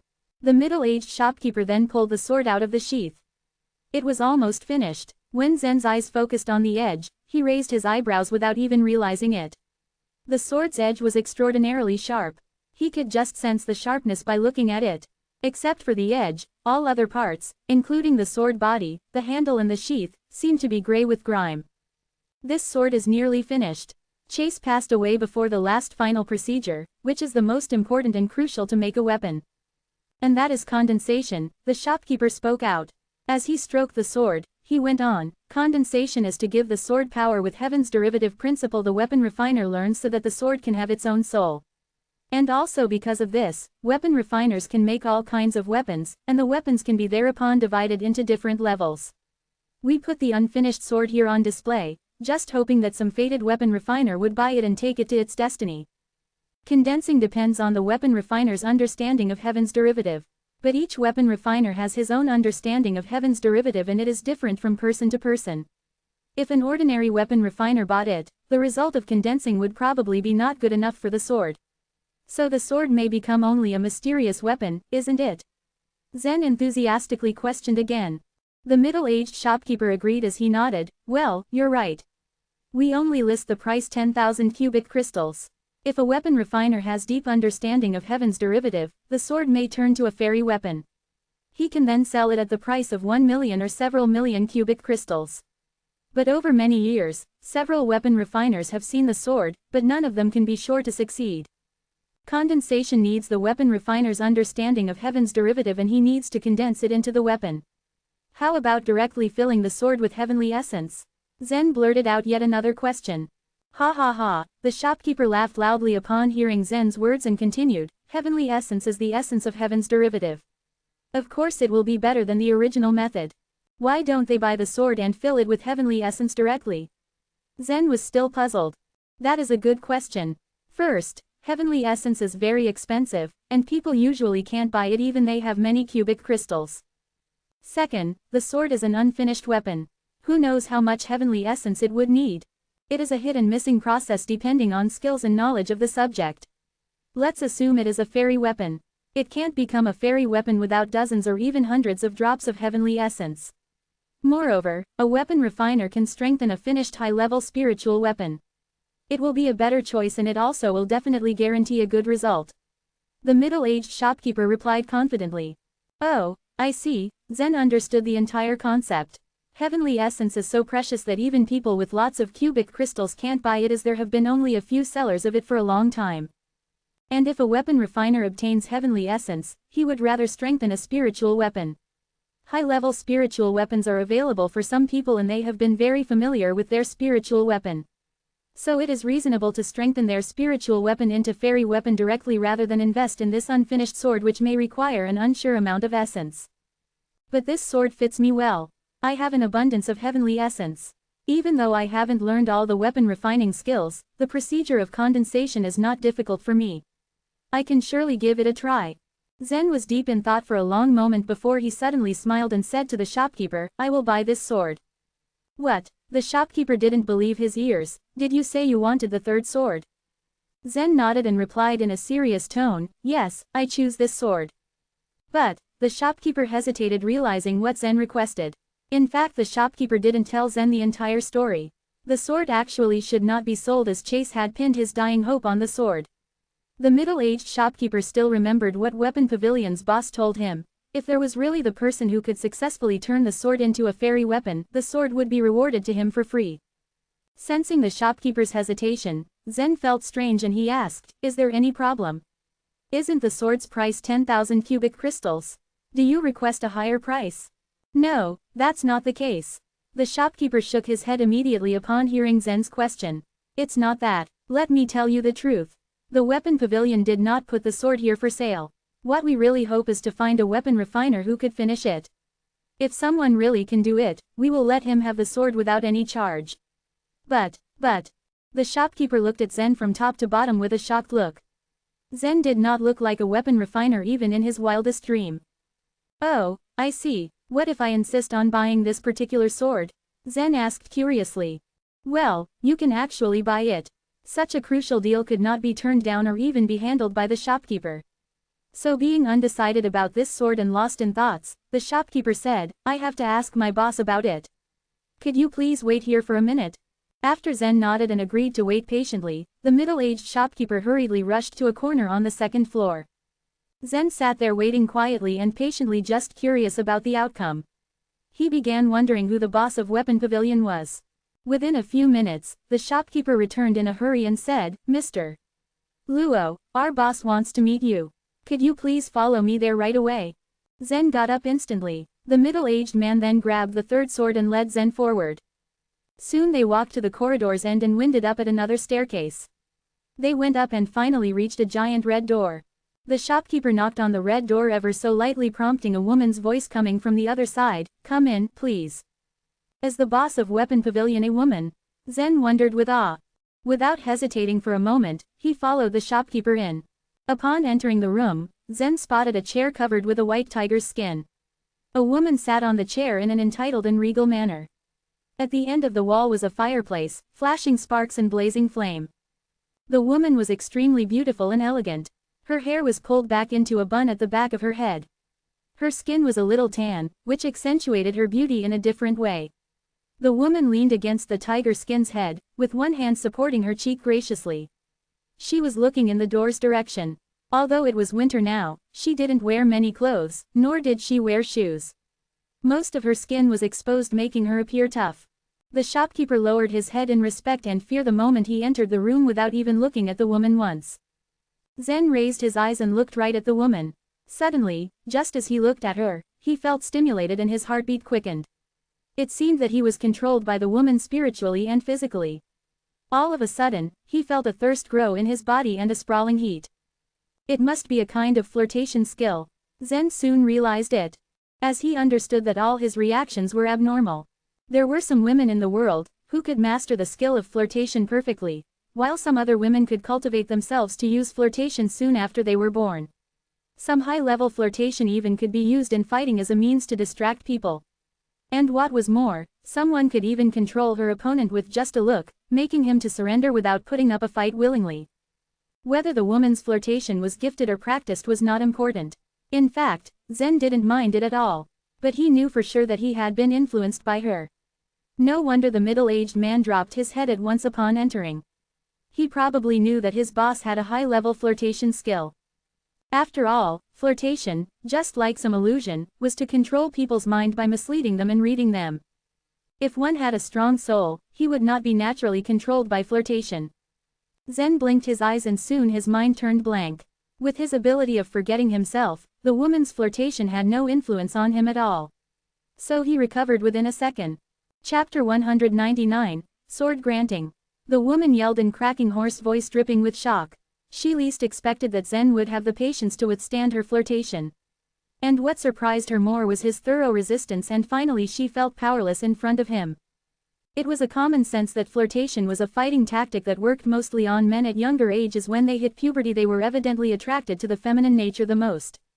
And at the moment, seeing this man who was less than 20-year-old and should be the easiest prey of her seduction, brazenly turn down her attempts, made her curious and more determined. With this first encounter, the woman, who was in fact the owner of Weapon Pavilion, got a profound impression of Zen. A flame of curiosity was raging in her heart, and this possessed her and pushed her to pursue Zen and find out more about him. "Is it you who want to buy that sword?" inquired the woman, passing a wide inviting smile to him. Even though her voice remained broken and hoarse, the whole tone on the contrary was soft and appeasing. No one could deny the gentle and soft feeling that stuck in the heart. "You are right, that is me," Zen replied reverently as he nodded his head. "Well," the woman sighed with hesitation as she held out her hand to start brushing the white tiger's hair. With a polite yet shrewd smile still lingering on her face, she began to approach him. "Didn't Manager Chi tell you? This particular sword is not for sale," she said while gazing into Zen's eyes. Zen smiled back with equal politeness and said, "Yes, he did. It is just that the sword attracted me so much that I will be so depressed if I cannot earn it. Do you think you could bend your rule this once and quote a price for it?" he pursued diligently. Upon hearing his persistent attempt, the woman burst out into a small shrill laugh. She shook her head expressing her refusal and explained, "This sword is not any common sword on which I could bear to put a tag. It is a combination of the knowledge of Chase's last times on Earth. He poured his lifetime's hard work, knowledge and dedication into this sword when making it. And I inherited it because he was my father's close friend.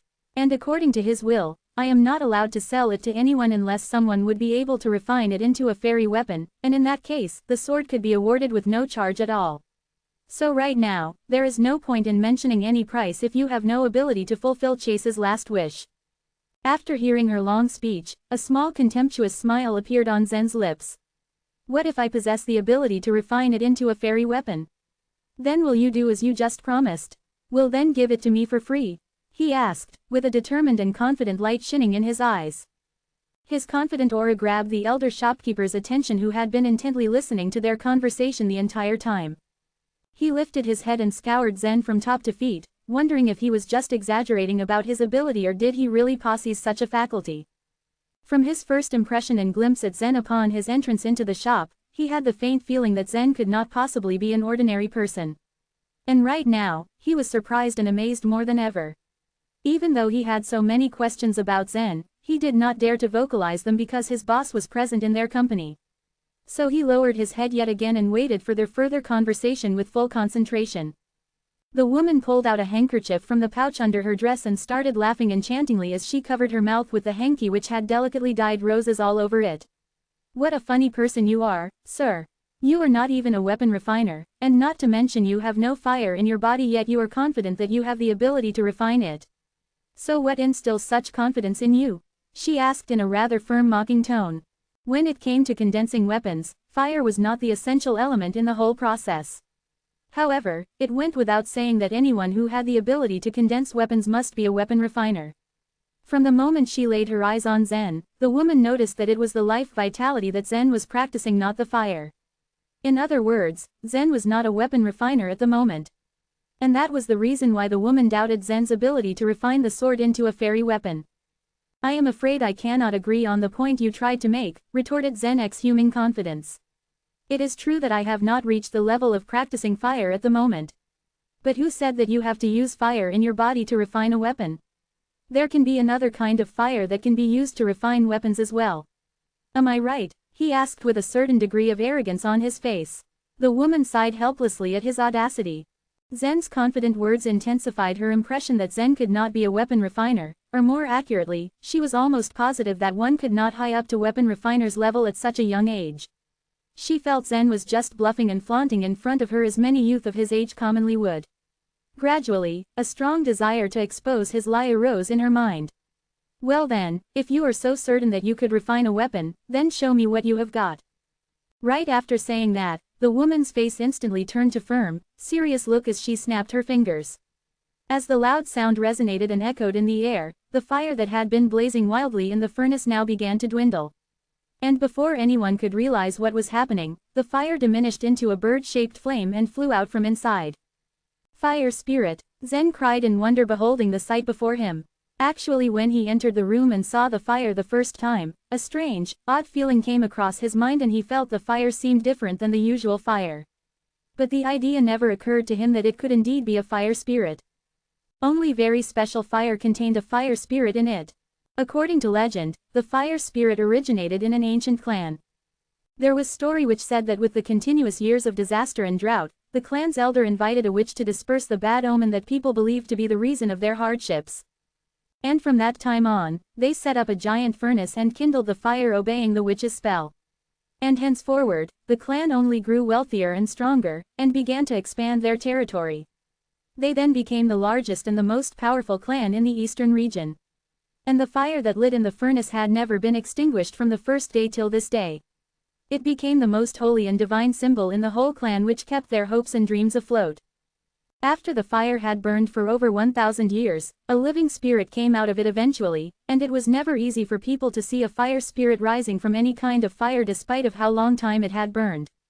There were only a few fire spirits in the whole world wide. And today, very luckily, they happened to come across one, a beautiful, delicate one. Zen remembered the fire of the earth's core that he absorbed in his body in the past. He believed that the fire had also burned in the cave under the ground for over 1,000 years before he took it in at length.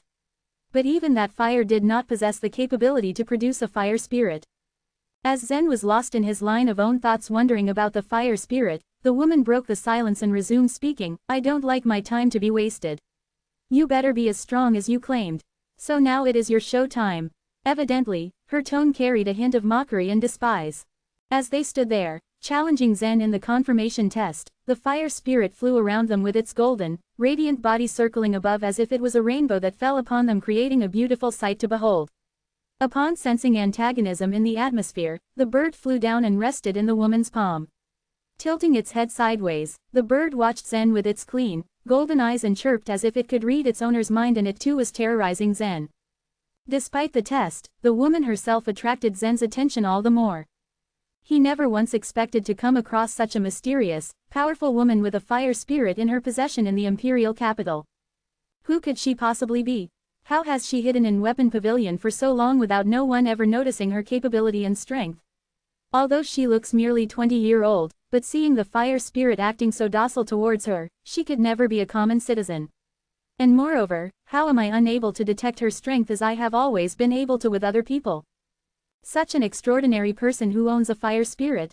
I doubt even Cloud Sect would be able to raise such a capable person, Zen contemplated in his heart as he looked with an absorbed expression at the bird.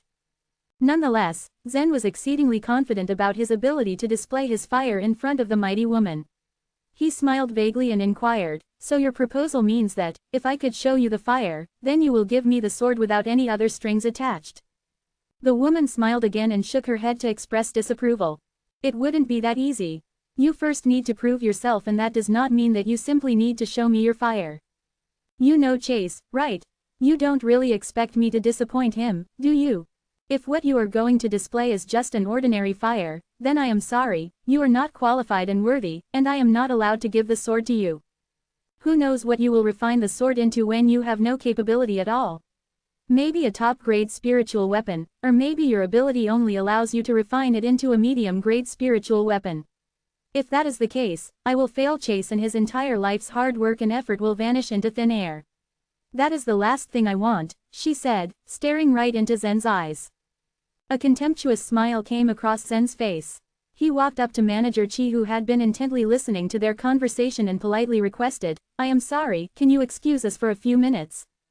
Manager Chi was taken aback a little at first by his sudden request, but then in an instant, he exchanged an understanding look and retreated off silently, obliging humbly.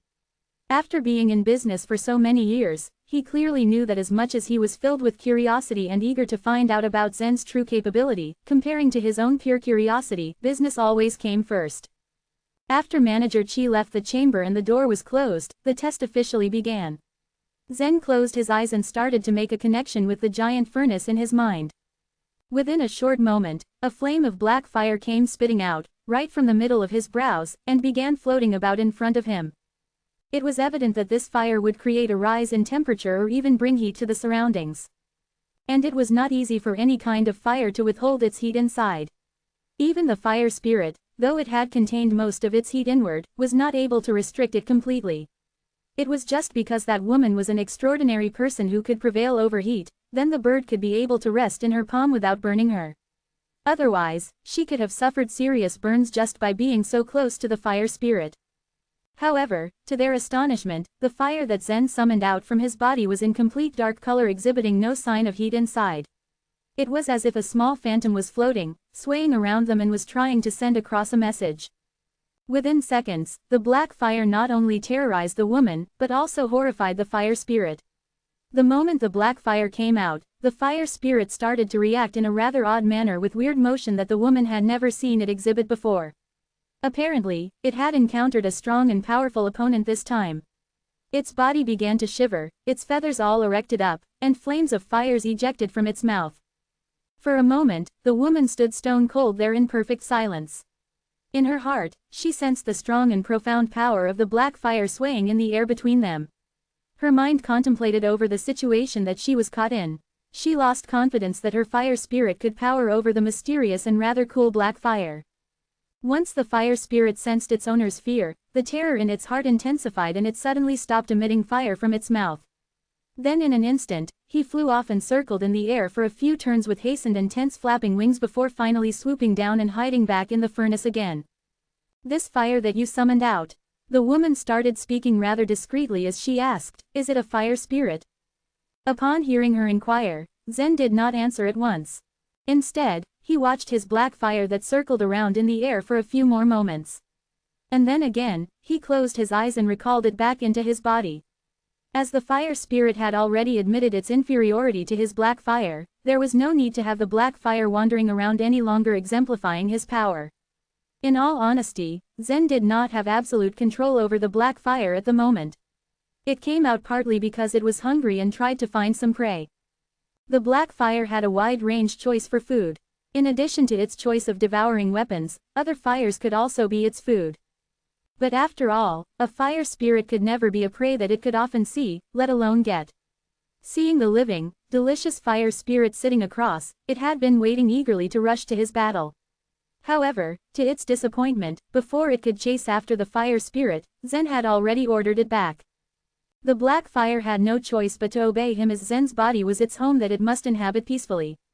And also, it was smart to know that as long as it lived in his body, Zen would provide food and shelter to look out for it. So after circling around in the air hesitantly for a short time, while lusting over the bird, it finally came down and disappeared into the middle of Zen's brows upon receiving the command. After the test was completed, Zen turned to the woman who was still standing all frozen and numb with her mouth partially opened wide in shock as to what she had just witnessed. "I cannot say that it is a fire spirit. I am not certain myself either. But anyway, you saw the result. So I hope now you will fulfill our agreement that we decided upon," he reminded politely. However, the woman remained silent. It was clear that she still needed some time to recover from the shock she received from witnessing the majestic black fire. So for a while, standing in a trance-like state, her mind was arrested by the thought about that black fire.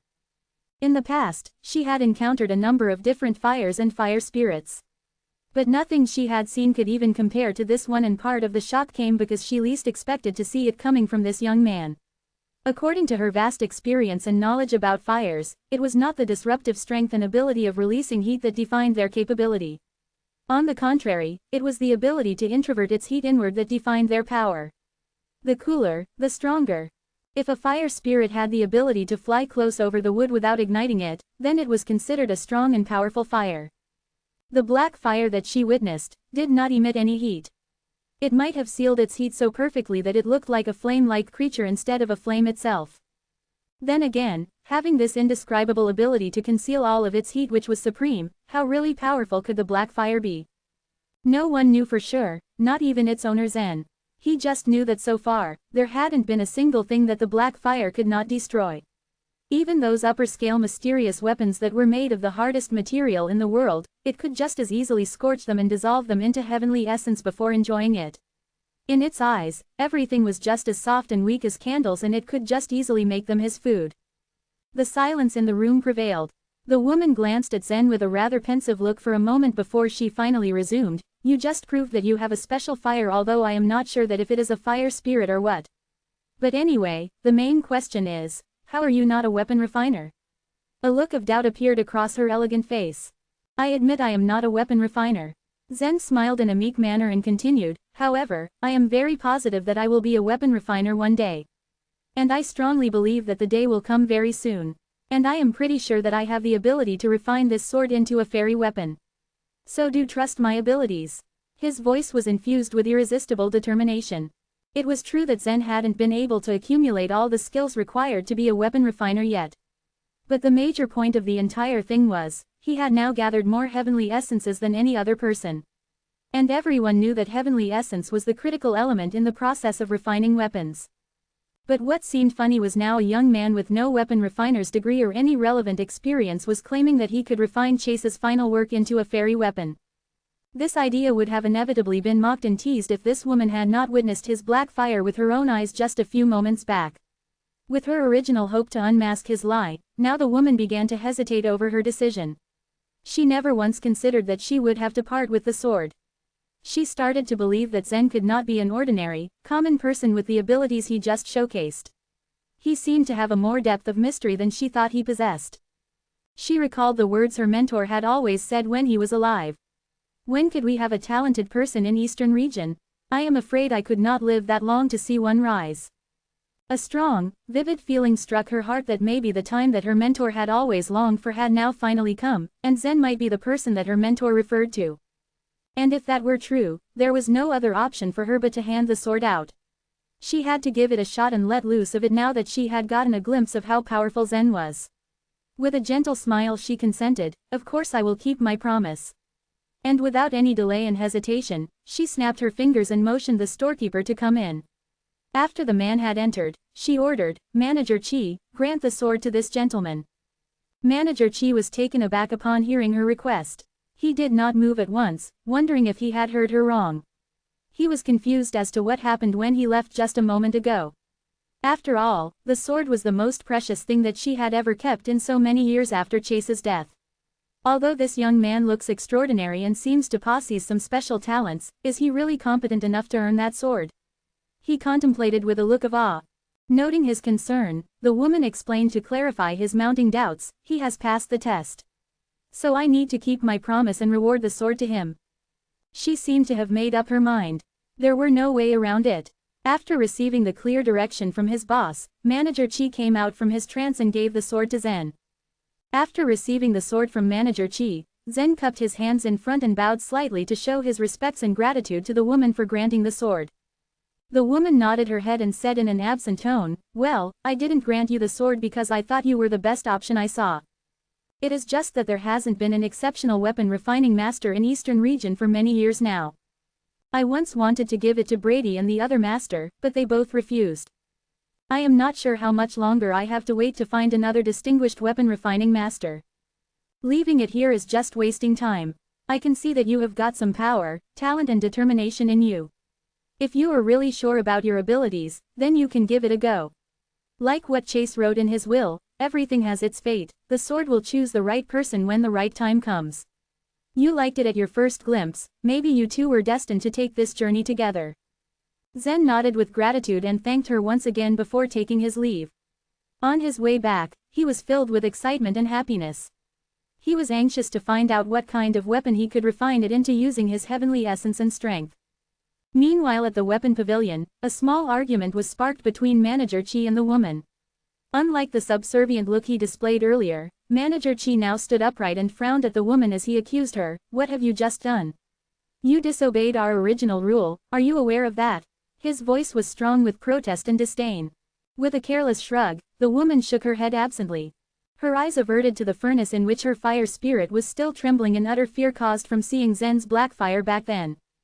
After a short pause, she said in a tone intertwined with contempt and mockery, "Rule. Rules mean nothing in comparison to the dull reality.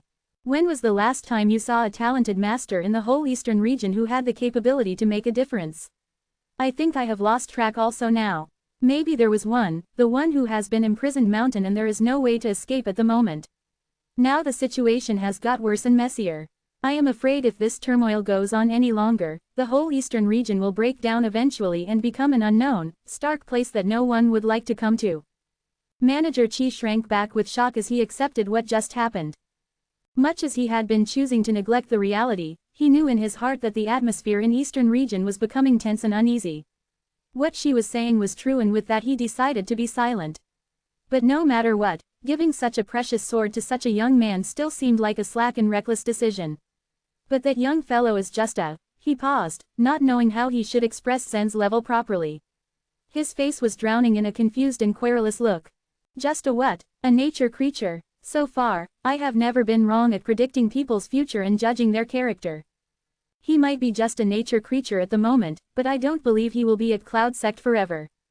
Very soon, he will be on his way to the upper level, and when the time comes, the sword we gave him will come in handy as a superior and transformed weapon, she said optimistically. As she spoke, a golden, radiant light shimmered in her large, attentive eyes. She looked as if a gorgeous, elegant peacock that was looking down at the other birds while displaying her enchanting, affectionate demeanor. "What makes you so confident of his abilities?" inquired Manager Chi. The fear still persisted on his face. The woman smiled and turned to the furnace. "You were not in the room when the test was carried out, and that is why you remain so doubtful about my decision while I have confidence in his abilities. But even now look at the fire spirit in the furnace. I think it would explain everything to you," she humbly requested. Puzzled, Manager Chi turned to follow the direction of the woman's gaze. To his shock, the fire spirit was trembling violently as if something bad and horror had frightened it. Manager Chi's face turned pale in astonishment at the sight. It was the first time he saw the fire spirit in such an agitated, frightened state. Why, what made it so terrified? He wondered. Chapter 200. The Quenching Peak. Not spending a single piece of cubic crystal and much effort, he now got an unfinished weapon. What good luck he had. Still, he knew nothing was for free, and sooner or later he would have no choice but to pay when they charged him. Unlike the last time when Zen bought weapons from here, he realized that neither the shopkeeper named Chi nor the female boss of the weapon pavilion were to be regarded as normal people this time. He wasn't that curious about the shopkeeper, but the woman's strength was powerful, and Zen couldn't detect the peak of her real strength, which made him more curious about just how strong she could be. Adding to her mystique was the fact that she'd raised a fire spirit, which was a very rare creature. Here, the weapon pavilion, such a small organization to handle weapon dealings, has so powerful people like them. Wow, the Burning Sky Empire is truly a good place with so many hidden talents, thought Zen. However, presently, Zen wasn't aware if there was another reason why these two were hiding out in the weapon pavilion. Now that he was aware of them, he would keep a close eye on them. It was early morning later, when Zen was back at the Cloud Sect, and he saw the peaks were covered with heavy clouds. He didn't head to Drizzle Peak after passing through the gates into the Cloud Sect. Instead, he strode toward the back gate, toward Quenching Peak. Quenching Peak was adjacent to Perdition Mountain and not included as one of the 33 peaks. One of Torture Mountain's active volcanic branches extended to Quenching Peak. It was used to refine weapons for disciples of the Cloud Sect. Even though Quenching Peak recruited disciples too, it was a place to learn the art of refining weapons, and not to study martial arts. As such, while the disciples of 33 peaks were assessed on their martial arts aptitude, within the Quenching Peak, the disciples' skills in refining weapons were gauged. However, the Cloud Sect was not one of the prominent factions for refiners to study the art of weapons refining, so, there wasn't much of an influx of disciples pouring into Quenching Peak. On the other hand, there was always an issue with overcrowding at the 33 peaks, with more than 10,000 outer disciples residing in each peak only at any given time. Taking a tally of every disciple at Quenching Peak resulted in just about 1,000 disciples. However, that didn't mean the disciples at Quenching Peak weren't popular. In all of the eastern region, there were very few people who followed the path to become a weapon refiner, and while none of the refiners at Quenching Peak was at the master level, quite a few of them were highly skilled. Each disciple in all 33 peaks at the Cloud sect was required to train in boxing first when they joined the sect. Midway through the training period, the disciples had to have a weapon of their own. However, the average disciple wasn't able to afford to purchase one, since the price of weaponry was so steep, and a single piece of random mysterious weapon could set a disciple back a few hundred cubic crystals. Therefore, the disciples at Quenching Peak were entrusted with the auspicious task of building weapons, and in reality, it was the only option for those disciples who weren't wealthy. As a further incentive to support the Quenching Peak weapon refiners, the officials at Cloud sect enacted a policy that granted perks for any of the weapon refiners that assisted in creating a weapon for the disciples from the 33 peaks. The perks included some extra points, which largely spurred enthusiasm for the weapon refiners at Quenching Peak. The resident weapon refiners ranged from rich to poor. Refining materials were really expensive, and a failed project was more than a setback, with the precious materials being nothing more than a pile of waste, leading many of the prospective weapon refiners to suffer losses they weren't able to recover from, and leaving them destitute. Considering how few could afford trial and error at such excessive costs, the potential weapon refiners would first take their family finances into account, not their talent or passion in the art of weapon refinery. Quenching Peak was not far from Hell Mountain and looked not so high in altitude. Zen stood at the foot of Quenching Peak, looking up. A shadow hung over Quenching Peak and Zen's gaze was drawn to the side, and he craned his neck further back, looking up at the towering Hell Mountain.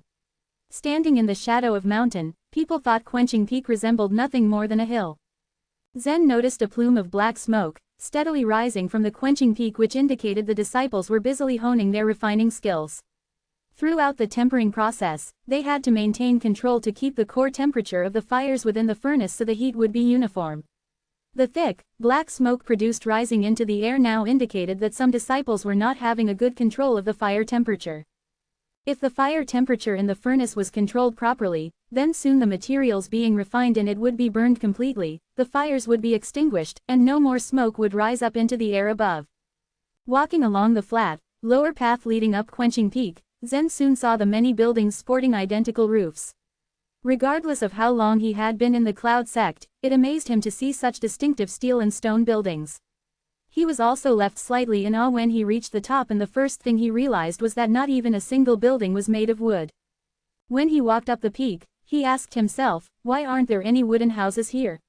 There were two reasons. Quenching Peak was an offshoot, yet, still part of an active volcano, Hell Mountain, which maintained unusually high temperatures year-round. The second reason was the inevitability that in the process of weapon refining, sparks would be sent through the air, and a wooden building was nothing more than kindling for a prospective blazing inferno. Zen had traveled to Quenching Peak in hopes of being permitted to use a refining furnace. He was grateful that it wasn't difficult to find a refining furnace at Quenching Peak. Zen didn't even need to know the way, as he had to merely look skyward and make his way towards the rising black smoke. After a long, steep hike, Zen found himself in the courtyard. As he entered, Zen saw a bronze furnace standing taller than an adult, which he knew as the weapon refining furnace. Once, a while back, he'd been held captive in Evil Land's cave, and confined in the bowels of a refining furnace, while Evil Land tried for quite some time to refine him. Back then, Zen planned to keep Evil Land's refining furnace. However, it was too big and he couldn't fit it in his space ring. So, he had to give that plan up. Evil Land was a weapon refiner at half-step into the nature level. Although his refining abilities were unique, he couldn't be compared to the disciples at the Cloud sect. Runes were engraved into the shiny bronze surface of the furnace in front of Zen, and it was clear that it was more advanced than the furnace Zen remembered from Evil Land's cave. There were 7 or 8 disciples encircling the furnace, diligently working. Based on Zen's observation of them, it was obvious that they were divided into inner and outer disciples like the 33 peaks. Yet, unlike the inner and outer disciples in the 33 peaks who worked separately in different places, the weapon refining disciples in Quenching Peak worked harmoniously alongside one another, with varying responsibilities based on level. Most of the tasks that the weapon refining outer disciples were responsible for were the physical chores, including lifting, fetching supplies, carrying items and running errands for the inner disciples. While the outer disciples scurried around, bringing items to the furnace area, and removing others, the inner disciples were as busy at the bronze furnace ensuring the heat from the blazing flames remained consistent by spraying fire as needed. Zen noticed as he entered the courtyard that one of the disciples in black robes up on the patio was crouching on his knees and had a non-stop stream of fire shooting from his hand into the opening at the top of the furnace. Several disciples donned in white robes merely glanced up from the tasks they were busy at when they saw Zen walking into the courtyard, but one outer disciple stopped what he'd been doing, walked over to Zen and said, "This is the 17th court of weapon refining. Strangers are asked to keep their distance and not approach the furnace." The disciples of Quenching Peak were titled according to the courtyard door number. As Zen walked through the compound, he'd seen each gate marked with a number, and the gate leading to the courtyard he'd just entered bore the number 17. Since the project the disciples of the 17th court were refining today was a top-grade mysterious weapon, they were understandably more tense and taking precautions to be successful. Refining a top-grade mysterious weapon was still challenging for the disciples. Although their inner fire was far superior to what Zen had seen in Evil Land's cave, the disciples' skill and proficiency were still not on par with the levels Evil Land had. Seeing the aggressive looks of the outer disciples, Zen stopped. One of the outer disciples approached, looking Zen up and down, noting he was a disciple from Drizzle Peak. Generally, disciples from one of the 33 peaks came to Quenching Peak to forge weapons, which was a good thing for them. But Zen, wearing a white robe at the moment, was therefore commonly regarded as an outer disciple with no money or no power. He had no money at hand, let alone points which were difficult to obtain since there were very few tasks available for outer disciples to earn a decent point. Based on this assessment, he wouldn't be able to afford even the cheapest low-grade mysterious weapons. As a result, the outer disciple coming to him didn't look friendly, and simply asked broadly, "What's up? Do you want to buy weapons?" Zen shook his head and replied casually, "No." He never thought highly of the mysterious weapons made by the disciples of Quenching Peak. Why would he buy any of them? Then why are you at Quenching Peak? Go away, have fun somewhere else. Don't disturb our senior disciples from making a top-grade mysterious weapon. You can't afford what it'll cost, I'm warning you. His words were barely out as he waved impatiently and began to drive him out of the court. When referring to the top-grade mysterious weapon earlier, he was quite proud of it. The over 1,000 disciples of Quenching Peak were divided into more than 100 small courts, while the ones able to produce top-grade mysterious weapons were quite rare. Therefore, if their refining today succeeded, it would be a great achievement for them, and all the disciples of the 17th court, no matter outer or inner disciples, would receive a lot of rewards. Of course, the rewards might be a lot, but, in Zen's eyes, it was too small to be mentioned. Despite the outer disciple was driving him away, Zen didn't move. Instead, he stood in situ, shook his head again and said, "I just want to borrow your refining furnace." When the outer disciple heard Zen, he was startled, and suddenly laughed and said impatiently, "Are you joking? Borrow our furnace? Do you want to refine any weapon yourself?" "I don't want to refine any weapon. I just want to condense a weapon," said Zen seriously. Weapon refining was a complex technology. Zen did not receive systematical training about it, so he was not familiar with its first few steps, but the last step, condensation, only depended on a weapon refiner's understanding of heavenly law. Zen might not have a deep understanding of heavenly law, but as he had heavenly essence in hand now, simple condensation should not be difficult for him. Heh, the outer disciple sneered. There was a saying that the difference in professions made one feel worlds apart. The disciples of the 33 peaks were the practitioners of martial arts, not weapon refiners. Of course, it didn't mean that the tens of thousands of disciples from the peaks could not have a weapon refiner. After all, the world was so big and there would never be a shortage of geniuses. Some of them not only practiced high-level martial arts but also were good at weapon refining. I've told you, don't joke with me here, when you are bored and have nothing to do. Just go somewhere else to find some fun. Get out of here, immediately. I need to close the door now," said the outer disciple, losing his patience and starting driving him out. Just at the moment, there was a commotion coming from the furnace.